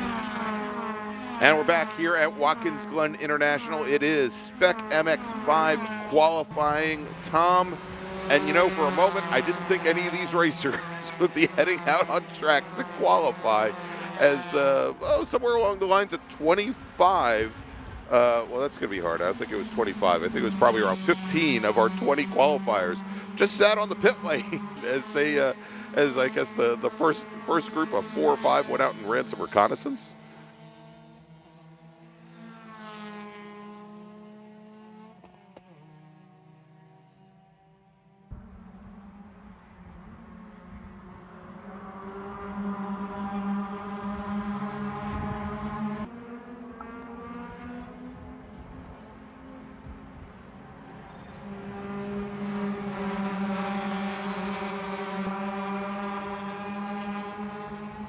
Yes.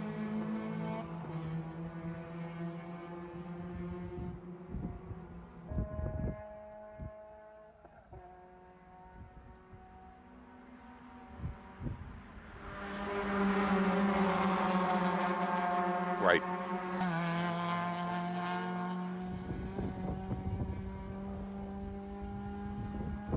Inner loop is turn 5. Yeah.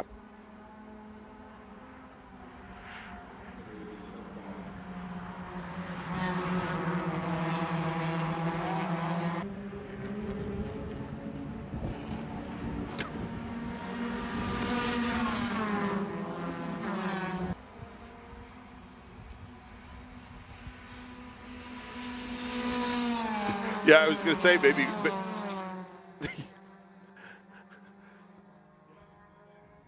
yeah, Tom. So I was wondering if whether or not Camden Gruber was deciding just to hang back there as they came out of turn 1, or if everybody else just decided, he's not keeping up the pace for us here. Gruber coming into the weekend as, I believe, your points leader in SMX. He took wins at and the feature win at June Sprints. He also had wins at Mid-Ohio just a few weeks before that, and he's now sitting right around mid-pack after leading the field through on what turned out to be their opening lap. He's actually the second to the last car in this line now, and with one flying lap in the books, Benham Abernethy out of Elm Grove, Wisconsin, is your provision. Well, he's not your provisional pole sitter, but he's the fastest driver on track at the moment. He was at the June Sprints a couple weeks ago, your provisional pole sitter after a single day of qualifying. And we'll see here, it says the provisional pole time set by Frankie Barroso. He's been a good weekend so far for Frankie, as he was second fastest in qualifying for Spec Miata. Turned in a 2:10.582. And that is currently about a second and a half up on what Abernethy has run so far. William Wallace, second fastest. Camden Gruber, third fastest. Michael Tinnis making his return to the Super Tour now. Fourth fastest. Jared Jones, fifth fastest. Got my mic set right now, Greg. Sorry about that dead air for a split second to our viewers. But to reiterate the point I made, I'm kind of surprised the drivers are working this hard to run in packs, because we typically don't see the draft make or break in this class quite as much as something like Spec Miata or Spec Racer Ford. And you're joking at the top. Nobody went to the racetrack immediately. Everybody kind of sat on the pit lane except for one car waiting for someone to break the seal, and then they slowly trickled back out until this whole pack down at turn 1 went out about 10 cars strong. They have since shuffled themselves into a couple of pairs and trios and quads of cars, and then we have all sorts of other little pairs of cars around the racetrack. This is another one of our classes, by the way, that only get one set of tires per weekend. So they broke the sticker cycle on those most likely this morning. They were fresh, but you can't change them for the rest of the weekend, which makes it a little bit difficult to go faster in the later sessions, especially in addition to the higher heat that we have now. All right, so Tom, we just saw here coming through the final corner of Benham Abernethy. He's in that light gray 133 car, and if we look at the rear bumper, and this is something that they have not been able to fix since this morning, the edge of the bumper cap is not very well attached, and I'm wondering, I know you said that the draft probably isn't going to play much of an effect here. Let's see, you can kind of see it there as it flops around. I'm wondering if that's going to create enough drag to, to create an issue for him compared to some of the other racers here. Yeah.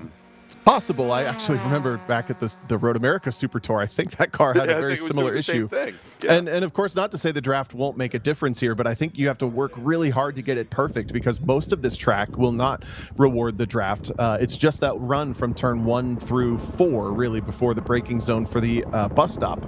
So obviously these drivers are working hard for it, trying to have someone to work with. But it's very different from maybe like Spec Miata, where you have other straightaways on the track where the draft will start to trickle in, or even something like Spec Racer Ford or Formula V. These cars tend to make speed independently pretty well. We're still about right about 1 second off the top times from this morning. Frankie Barroso goes back to the top of the board in session, but he's exactly 1 second slower than he went this morning. Cam Eben now is the second quickest car in this session. The number 66 from Wisconsin was second as I spoke until William Wallace comes through and reestablishes himself as the second quickest car. This morning he was 73 thousandths short, Greg. Right now he's 99 thousandths short. So these two are basically doing the exact same thing in both sessions. Logan Stretch gets up to third, Gavin Vaughn to fourth, Michael Tinnis in fifth. Now Cam Eben slips all the way to sixth, and that's in this session. No one has gone quicker yet. Yeah, and Tom, we were talking about some of the folks that we know from the pro racing ranks that have come back and they were running Spec Miata this weekend. Cam Eben, who was racing full-time in SMX last season with us, was not at his home track, was not at the June Sprints a couple weeks ago, as he was racing in the MX5 Cup Pro Series at Mid-Ohio, where I believe he may have gotten a podium finish on one of the two races, and he is now sitting sixth fastest in the session. Frankie Barroso turning in a 2:10.811 right after we started that run down there. Again, Barroso, your provisional pole sitter, coming into the day. So about, for Frankie, about 3/10 now off of what he ran this morning as we go back with the Stiglet with Joey Andrews. And Joey currently, where is Joey? Currently running 19th fastest in the 111 car. He comes to us all the way from Glendale, California, a 2:18.844. Currently, what we see him as his best lap time, and so no offense to the folks at V-Box there, we've actually got him about 0.2 of a second faster than his own systems have him. Like doing it with ankle weights or something. Yeah, exactly. That's what they got on offer. Frankie Barroso just goes to a 2:10.8. That's less than 0.3 off of his time from this morning. So there's still some pace left in these cars. It's also kind of fun to watch Joey Andrews around. You get a really good sense in the car for the elevation. This is that really difficult turn 9, just completely blind until you're nearly out of it. Even worse when you're side by side with somebody, as he's dealing with. There's more cars just jockeying constantly on these laps. I think you kind of get towards sector 3. If you know you're not fast enough to complete the lap with an improvement, everybody seems to go back into a bit of a reset mode for the final couple corners and try again.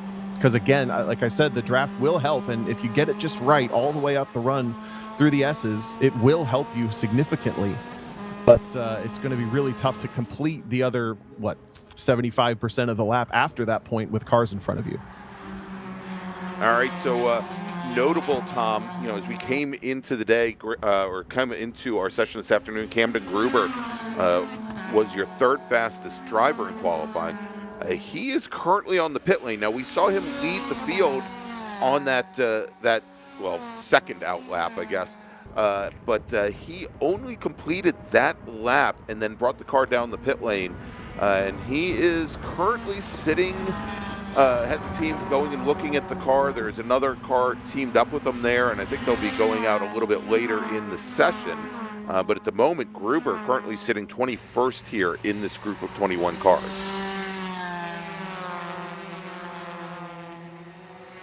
And I'm looking to see who that might be along with him. And it might be, I'm wondering if it's the 46 of Aiden Rowe. Hold on 1 second, I should be able to, it's the 86 car that is with him. That is Jarrett Jones out of Atlanta, Georgia, who currently is 8th fastest in the session at a 2:12.407.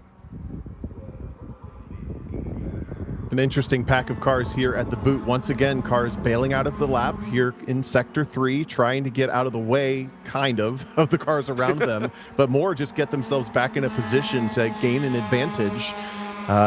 Greg, really, the whole field was really close this morning. I'm scrolling down, the whole field down to 18th was on the top 2 seconds.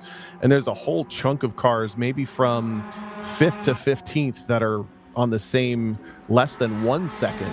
And we're looking at a lot of them right now. All of them are struggling to improve, but I'm trying to keep a close eye on if any of them do improve from in that range. You know, you could move a significant number of spots with a very small improvement. Speaking of small improvements, Michael Tinnis just goes to second in the session. He misses his fast lap by about a 10th, but that's always encouraging to run at the front in both sessions on the same day.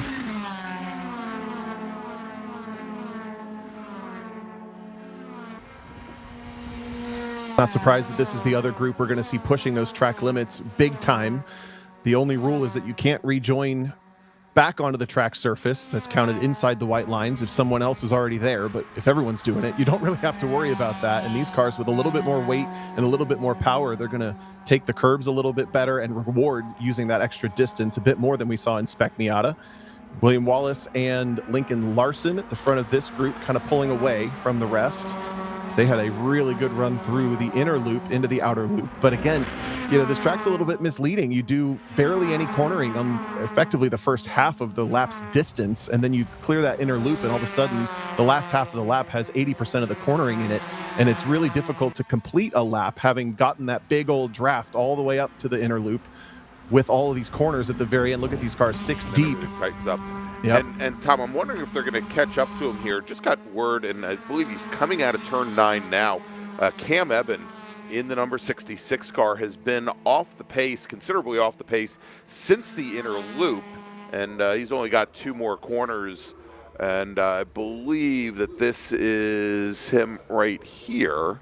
Well, this could be some gamesmanship, just waiting for somebody to work with.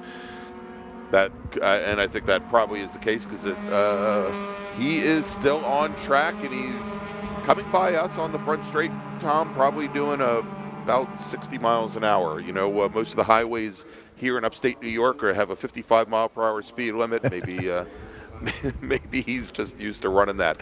I don't know here. As we've got just a touch under 10 minutes remaining in the session, Tom, let me make a first call to the grid for our next group, and then we'll take a little break.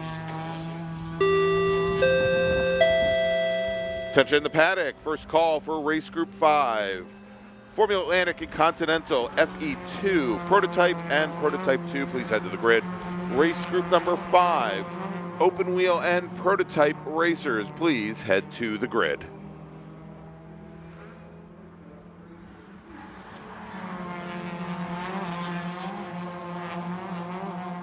Shopping for tires used to really rub me the wrong way.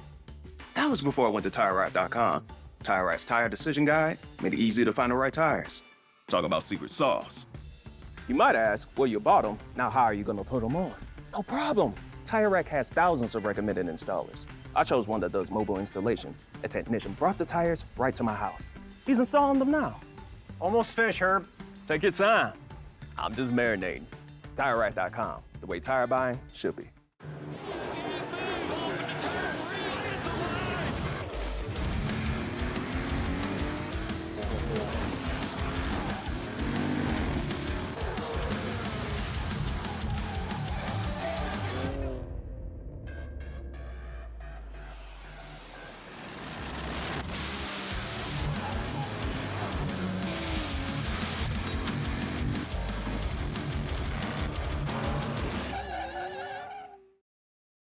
Hoosier Racing Tire is proud to be the presenting sponsor of this year's Hoosier Racing Tire SCCA Super Tour. As the world's largest race tire manufacturer, Hoosier has been at the forefront of motorsports innovation for more than 65 years. From local tracks to the global stage, Hoosier is dedicated to delivering high-performance tires that meet the demands of champions. Whether you're a seasoned competitor or an aspiring racer, Hoosier tires are engineered to help you push the limits. For more information, visit us online at HoosierTire.com or visit us trackside, and remember to connect with us on social media. If you like what you see today, become part of the action by joining the Sports Car Club of America. Whether you want to drive, flag, organize, officiate, have fun with cars, or meet 65,000 enthusiast friends, SCCA offers plenty to feed your motorsports obsession. Ask someone trackside how to get involved or visit SCCA.com for more information. Did you know SCCA members can save $20 on every track night they sign up for?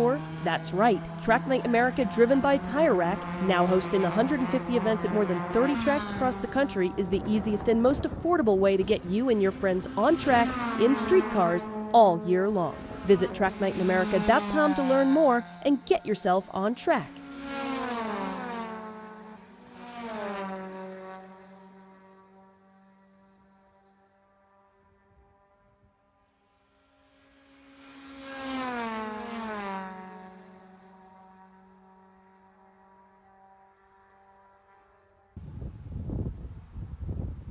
We're back here at Watkins Glen for the Super Tour. It is Spec MX-5 qualifying.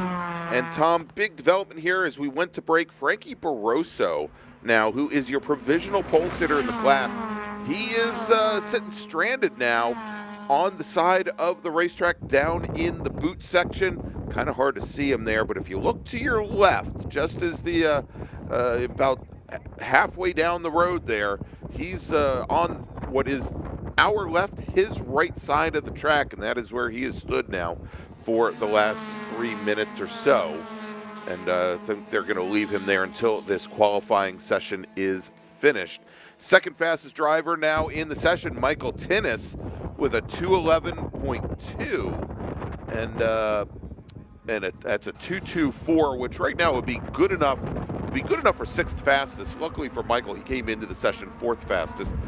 His qualifying time this morning at 2:11.120. But as I think we've seen, Tom, for most of the sessions here this afternoon, maybe with the exception of the very first one we saw today, right after lunch, for the most part, at least at the front of the field, we're not seeing racers get any faster than they qualified this morning. Yeah, that's the good news for Frankie Barroso there, is he's still the provisional pole sitter with the fastest time. I had misidentified a car, and I had made a point that I kind of want to connect the two. Logan Stretch is now the third fastest car in the run group, having run a 2:11.4. As I say that, he gets jumped by Cam Eben, but also improves. And we mentioned how close the mid-pack had basically become the mid-pack was, and a small improvement might be a big jump. Well, that's Logan Stretch improving now 0.5 of a second, not a huge margin, but it jumps him all the way from 12th all the way up into 5th with that improvement. So that's a huge mover and shaker in the red and white car that I had misidentified as Lincoln Larson. Right. He's coming in the middle of this group up into the braking zone for the bus stop for this 9th lap at this point for this group. The other mover that I see, Benham Abernathy, was able to pick up a 10th, and that should move him from 15th to 14th over Aiden Shimbashi. But that's kind of the highlights that I can find with my quick mental math, and that just shows how difficult it can be to improve. A big moment there in the bus stop, and that's a good recovery to get out of the way for one of our drivers. Well, Tom, did we talk about Cam Eben now moving up? Because not only, remember, Eben was the one that we saw just a little while ago tooling around at like 60 miles an hour for a lap or so. Eben just put in his fastest lap of the session at 2:11.07. That would be, when we look at both sessions, that would be good enough for, I think, 4th fastest. Yep, from 7th to 4th. Exactly, and so a big jump for him as well. Big payoff for all that patience to drive around the racetrack at no speed at all, just waiting for anybody to punch a hole in the air in front of him. All that said, Frankie Barroso still fastest in both sessions, it must be said. This group's still hunting for time. You know, props to Hoosier Racing Tire for these cars running the same tire all weekend long. And they're consistently turning personal bests throughout the whole weekend session. They're consistently turning personal bests 8-9 laps into the sessions. Obviously, not every single lap is 10/10ths at that kind of session, in this type of session, I should say. But nice and durable underneath these cars. They don't seem to be too held back, other than if you just get it perfect on that sticker cycle or close to perfect. That seems to be tough to surpass.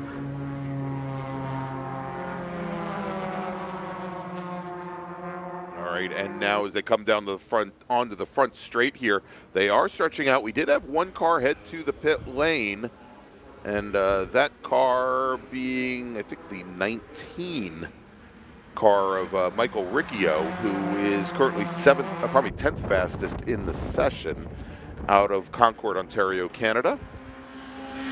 And alongside him on the pit lane, I think Jason Fichter, currently running 13th fastest in the number 7 car, or at least 13th fastest in this session in the number 7. He was 9th fastest this morning. And after quick stops there on the pit lane, looks like they're heading back out. And actually, my mistake, it was actually, along with Jason Fichter on the pit lane, Sean Noonan in the number 0 car out of Newburgh, New York.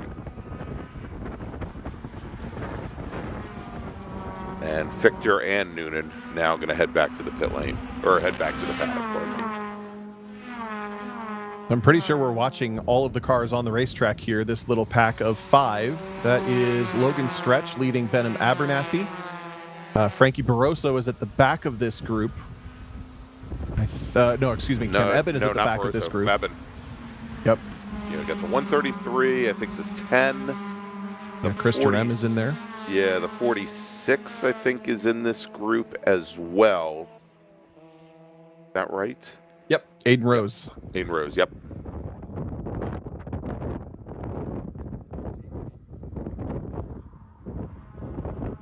Certainly none of them on a personal best sector anywhere. Sectors 1, 2, and 3. Sector 1 takes us to the braking zone for the bus stop, by the way. Sector 2 takes us to just the exit of the toe of the boot. And then Sector 3, which we watch now, brings us back to the start-finish line. Fun fact, the car is just clearing 127 miles an hour at the speed trap into the bus stop.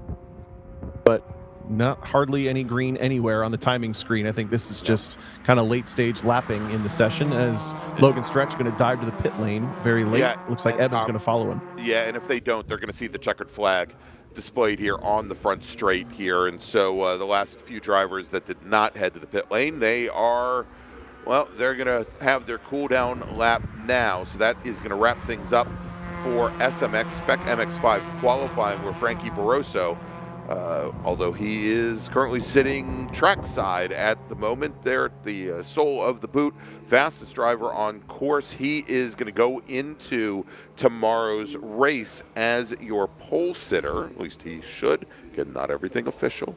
We don't make those decisions here, but he was your fastest in both qualifying sessions today. Cam Evans, second fastest today. Or this afternoon, pardon me, with Logan Stretch, Michael Tinnis, William Wallace, your top 5. And so if we look at how things played out with both qualifying sessions in place, Tom, I know we can agree that Frankie Barroso is your pole sitter. I believe William Wallace should start on the outside of row number 1 with Camden Gruber and Michael Tinnis. Let me just verify that.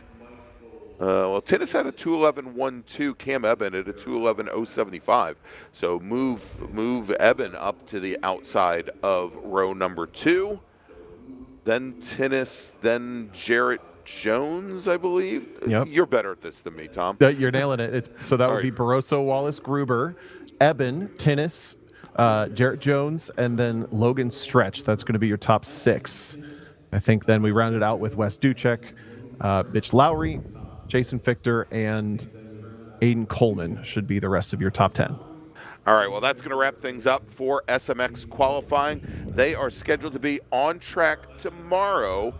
Should be our first race after lunch, 1 p.m. Eastern time. So don't want to miss that. All right, let's make a final call to the grid for our next and final qualifying group of the afternoon. We'll do that, and then we'll be right back. Attention in the paddock, final call for race group 5, Formula Atlantic and Continental FE2, prototypes and prototype 2. Please head to the grid. Race group number 5, please head to the grid. All right, let's take a break. We'll be back here in just a few moments. Again, our last qualifying session of the afternoon coming up next. Stay with us.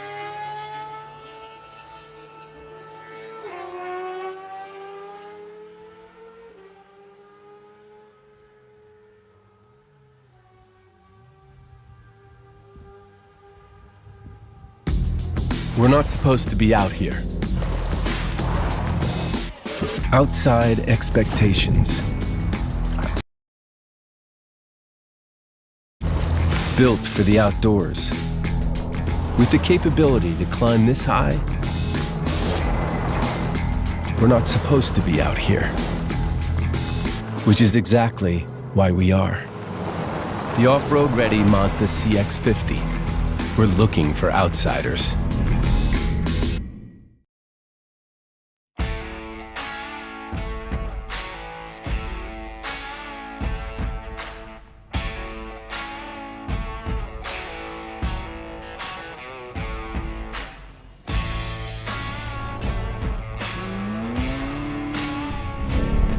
Solo Nationals is the ultimate test of all of the hard work that you've put in up until that point.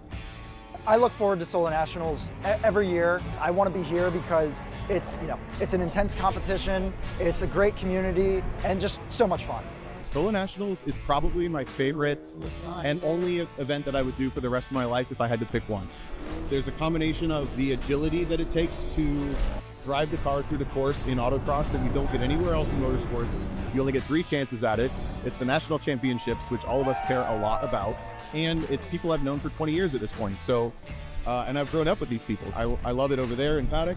I love it out there on course. It's really a chance for everyone in the nation to really come out, have a great time together. The camaraderie is amazing, but also have the best competition that you can really find. Let's go! When everybody comes to Nationals, it's instantly overwhelming. Just coming to the site and seeing how large it is, it blows you away. The entertainment value, the family value that's out here is unprecedented. As a competitor, you try to keep it in your head as just another event. That's the healthy place to keep it.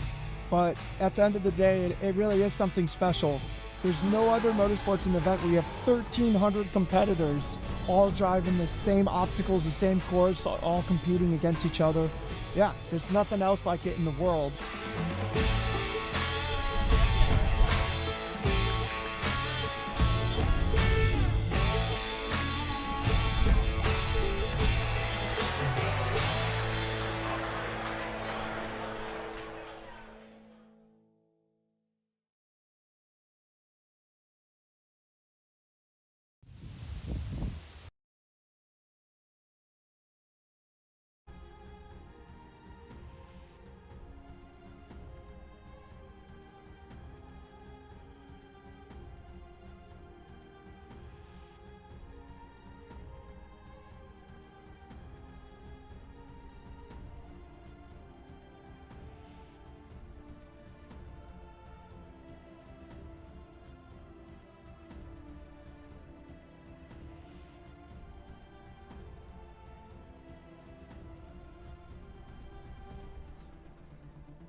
And we're back here at Watkins Glen International for the 2026 Hoosier Racing Tire SCCA Super Tour.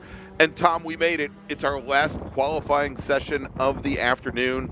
We had our small Formula cars to lead off the broadcast, and we're going to wrap things up today with our winged open wheel cars and prototype cars here at Watkins Glen, probably the fastest cars we're going to see all weekend.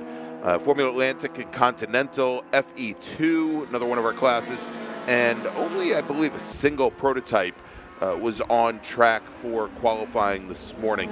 In Formula Atlantic, Tony Ave in his Swift 016, that's the Optech machine, turned in a 144.1.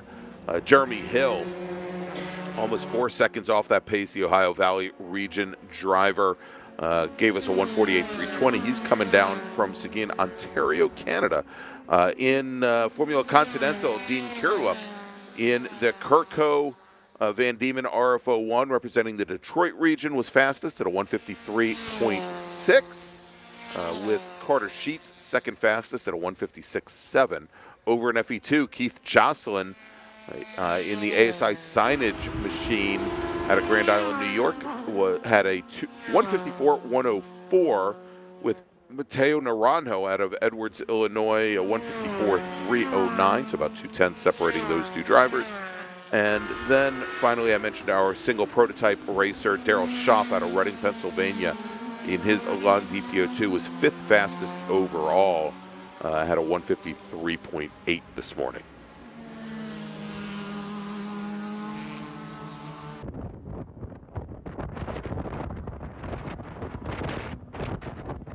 All right, so we've got, the drivers are just working their first flying laps now.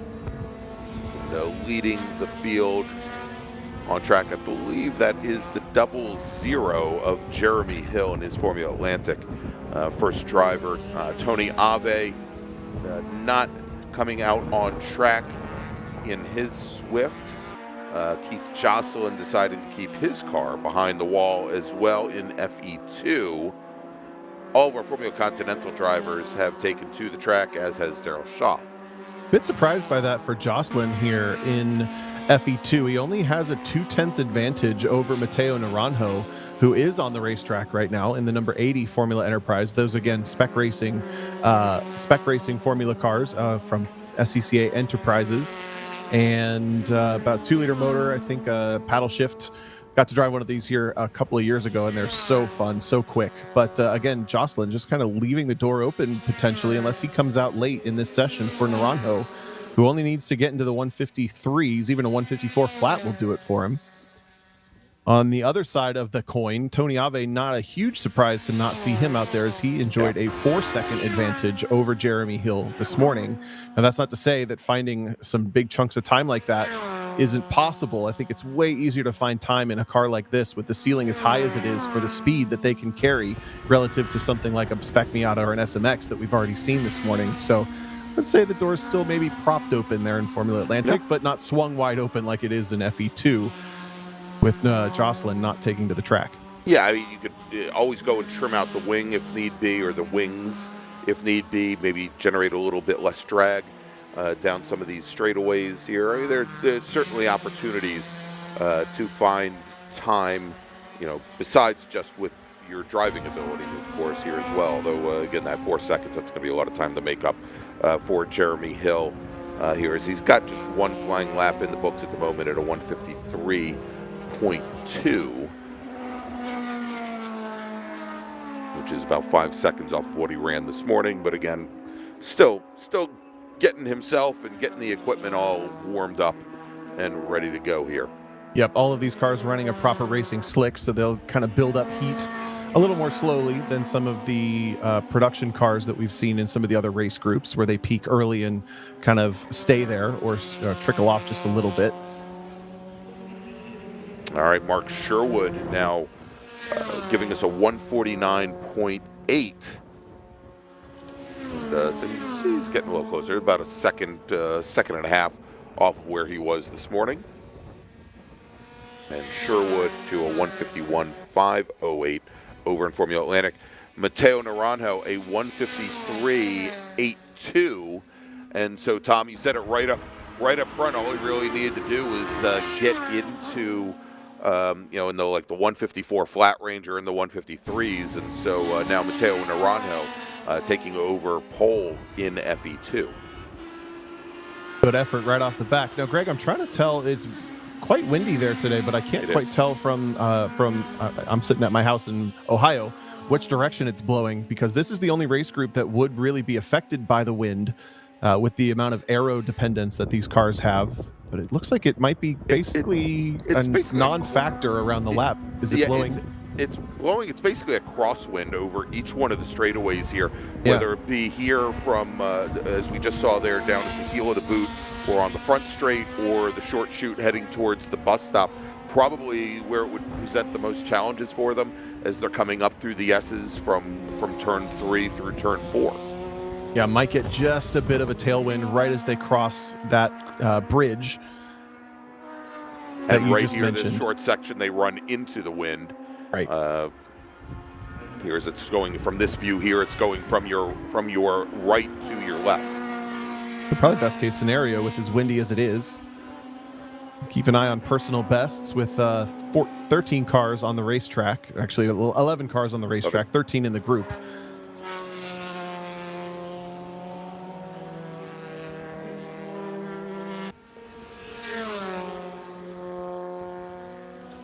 All right, Jeremy Hill lowering his fastest time down to a 151.05. In Formula Continental, Dean Kerluck, who came into the session as your provisional pole sitter, gives us a 154.79.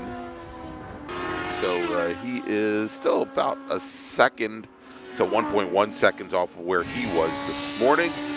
Ted Strang, currently sitting fourth fastest in Continental today, gives us a 2:02.17. That is almost 3 seconds off of where he ran this morning. Carter Sheets, Gabriel Jasper, second and third fastest right now in Continental. They're not improving either. Just got a first time in the books for Ryan Sari out of Formula Atlantic. The number 8 driver didn't get a time in the books this morning, but just ran a 158.2, a little off the pace from the top times, but that's within striking distance of Robert Albani's early times from this morning. As I say that, though, Robert Albani just came across the start-finish line and improved to a 153.8 last time through. That's 3-some seconds faster than this morning, and just backed it up with a low 155. So he's found some serious pace, which means Sari's going to need to find some serious pace as well. Exactly. Jeremy Hill goes back to the top of the board in this session, a 149.7. Still missing out on their fast laps from this morning, though. And now Sherwood responds with a 149.2. And so that's still about 9/10 off of the time that Sherwood set this morning. Or probably that Hill set this morning.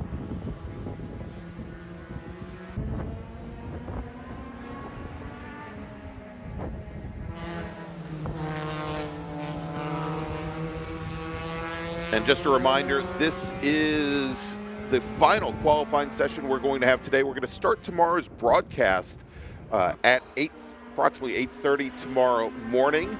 And we're going to start the day off with our final 3 qualifying sessions. We're going to start the day off with Spec Racer 4 Gen 3. We'll have our production class racers and B-Spec, and then we'll round out qualifying with STU, STL, T3, and T4. And we'll be going racing tomorrow. It's sprint race day, starting right around 10:15 a.m. with Formula F, Formula V, and Formula 6. Yeah, 8 25-minute races coming at you tomorrow, and then Sunday will be 8 15-lap or 35-minute races, slightly longer in that what we call feature race for all 8 race groups. So 16 races this weekend, lots of racing action. And the schedule for that will be on the in the YouTube description for each day. So if you ever wonder where to find it, that's probably the quickest way.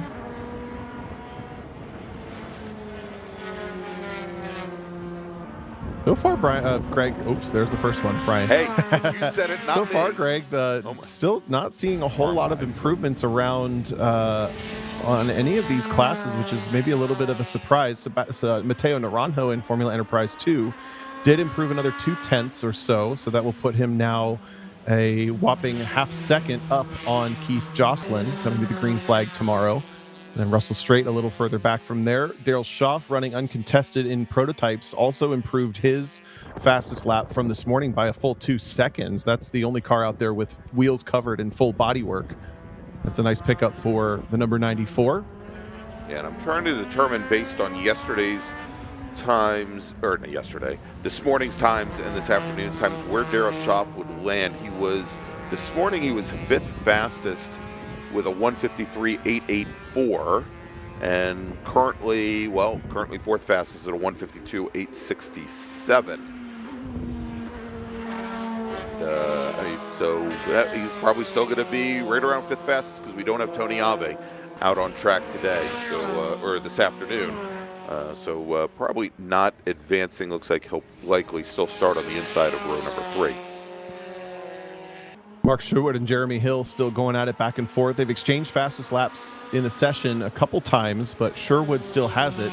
And unfortunately, both of those drivers missing out on their personal bests from the weekend so far, having gone a little quicker this morning by right about a second each.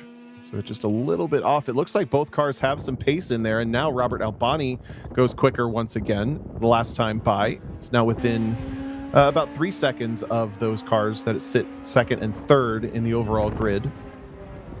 First and second in the session.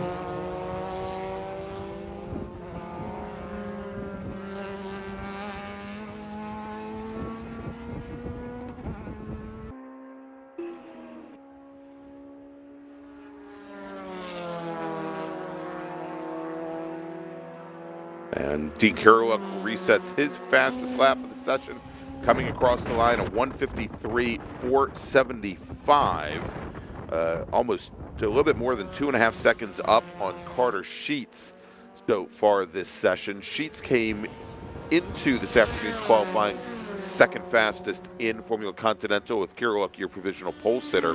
The gap between them about 3+ seconds, so looks like Sheets closing it down just a little bit this afternoon. Yeah, very even spreads there in Continental.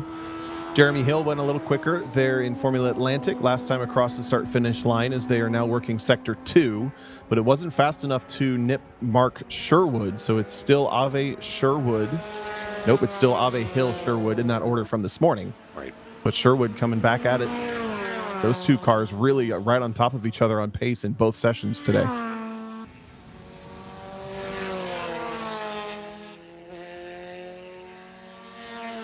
All right, Tom, we've got about 10 minutes remaining here in the qualifying session. Why don't we take our final break of the afternoon? When we come back, we'll take our viewers all the way to the checkered flag here in open wheel and prototype qualifying. It's the 2026 Hoosier Racing Tire SCCA Super Tour. Stay with us. What does it mean to be built with Summit? It means you're hitting the autocross, drag strip, road course, trail, dirt, or open road with confidence. Because built with Summit means you're using parts from the top names in performance, priced to make your project affordable. And it's all backed by trusted tech expertise and blazing fast shipping. Summit Racing Equipment. Let's build it together. SummitRacing.com.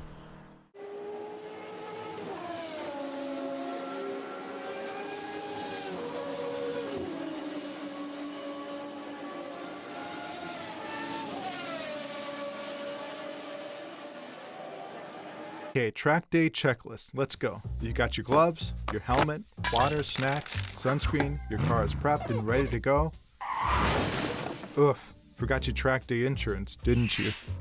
If you want to be covered for the whole value of your car, you need high-performance driver education coverage through Haggerty. We'll get you a policy for track days, time trials, and more in less time than it took you to apply that sunscreen. Haggerty, let's drive together. Hoosier Racing Tire is proud to be the presenting sponsor of this year's Hoosier Racing Tire SCCA Super Tour. As the world's largest race tire manufacturer, Hoosier has been at the forefront of motorsports innovation for more than 65 years. From local tracks to the global stage, Hoosier is dedicated to delivering high-performance tires that meet the demands of champions. Whether you're a seasoned competitor or an aspiring racer, Hoosier tires are engineered to help you push the limits. For more information, visit us online at HoosierTire.com or visit us trackside, and remember to connect with us on social media.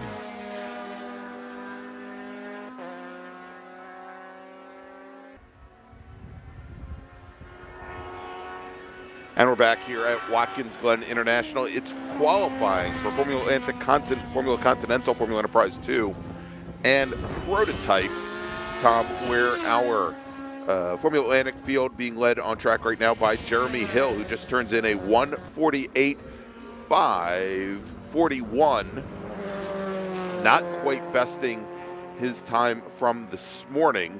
Mark Sherwood, second fastest. Robert Albani, third fastest. Over in Formula Continental, Dean Kerlick with a 1:53.475. Carter Sheets, second fastest. Gabriel Jasper, third fastest.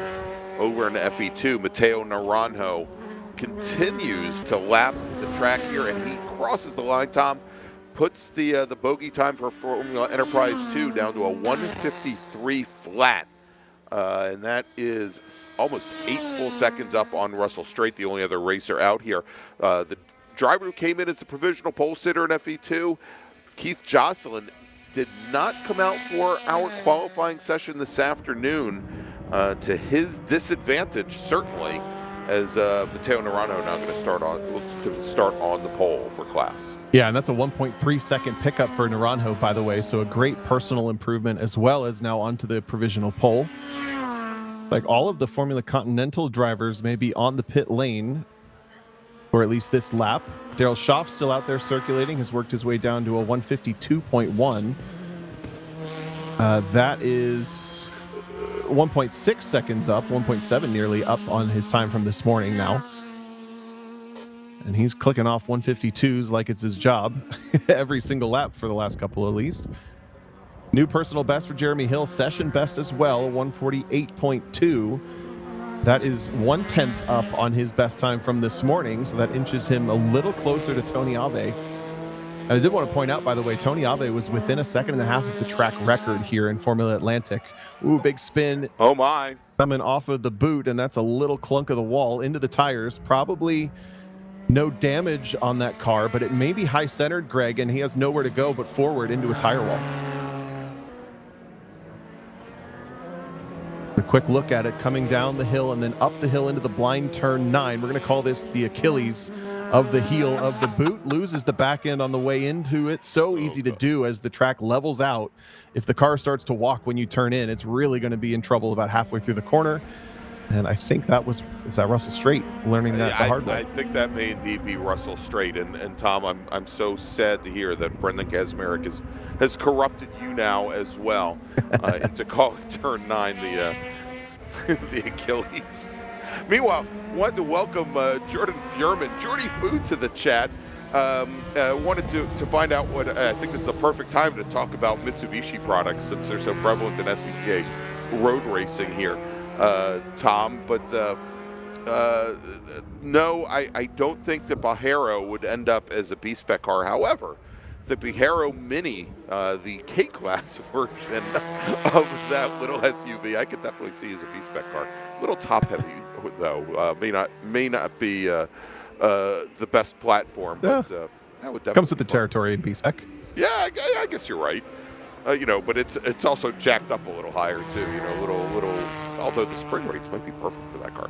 Anyway, got a real quick good catch from Laura in the live chat. That's actually Robert Albani that spun.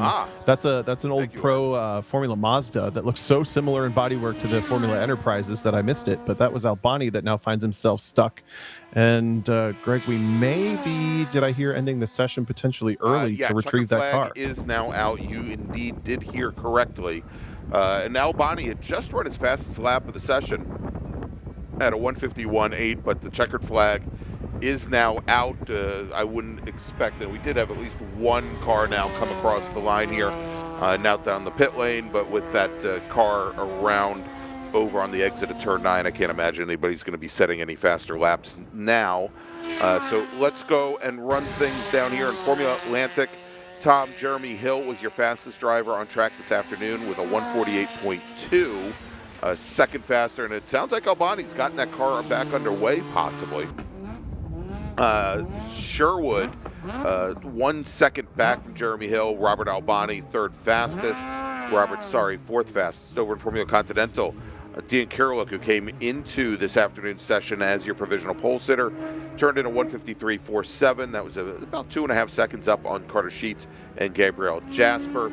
In FE2, as we mentioned, Sebastian Mateo Naranjo, your fastest driver with almost 7 seconds on Russell Straight. Keith Jocelyn, who was your provisional pole sitter coming into the day, did not set a qualifying time today. And then Daryl Schaff, who was out running until the very end, ran his fastest lap on the last lap, a 151.24. So, Tom, let's try and piece this together. I don't think there are going to be many changes, with the exception of possibly FE2 going into tomorrow's race, which is scheduled for 1:40 p.m. tomorrow. Yep, you're correct. The only change really in any of the running orders is at the top of Formula Enterprise 2 with Mateo Naranjo taking over the top spot.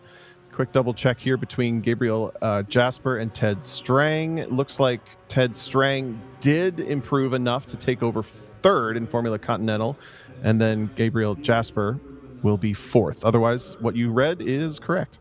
All right, so that's going to wrap things up for today's coverage, our first day of coverage of 3 here from Watkins Glen International and the 2026 Hoosier Racing Tire SCCA Super Tour. Going to be back bright and early tomorrow morning.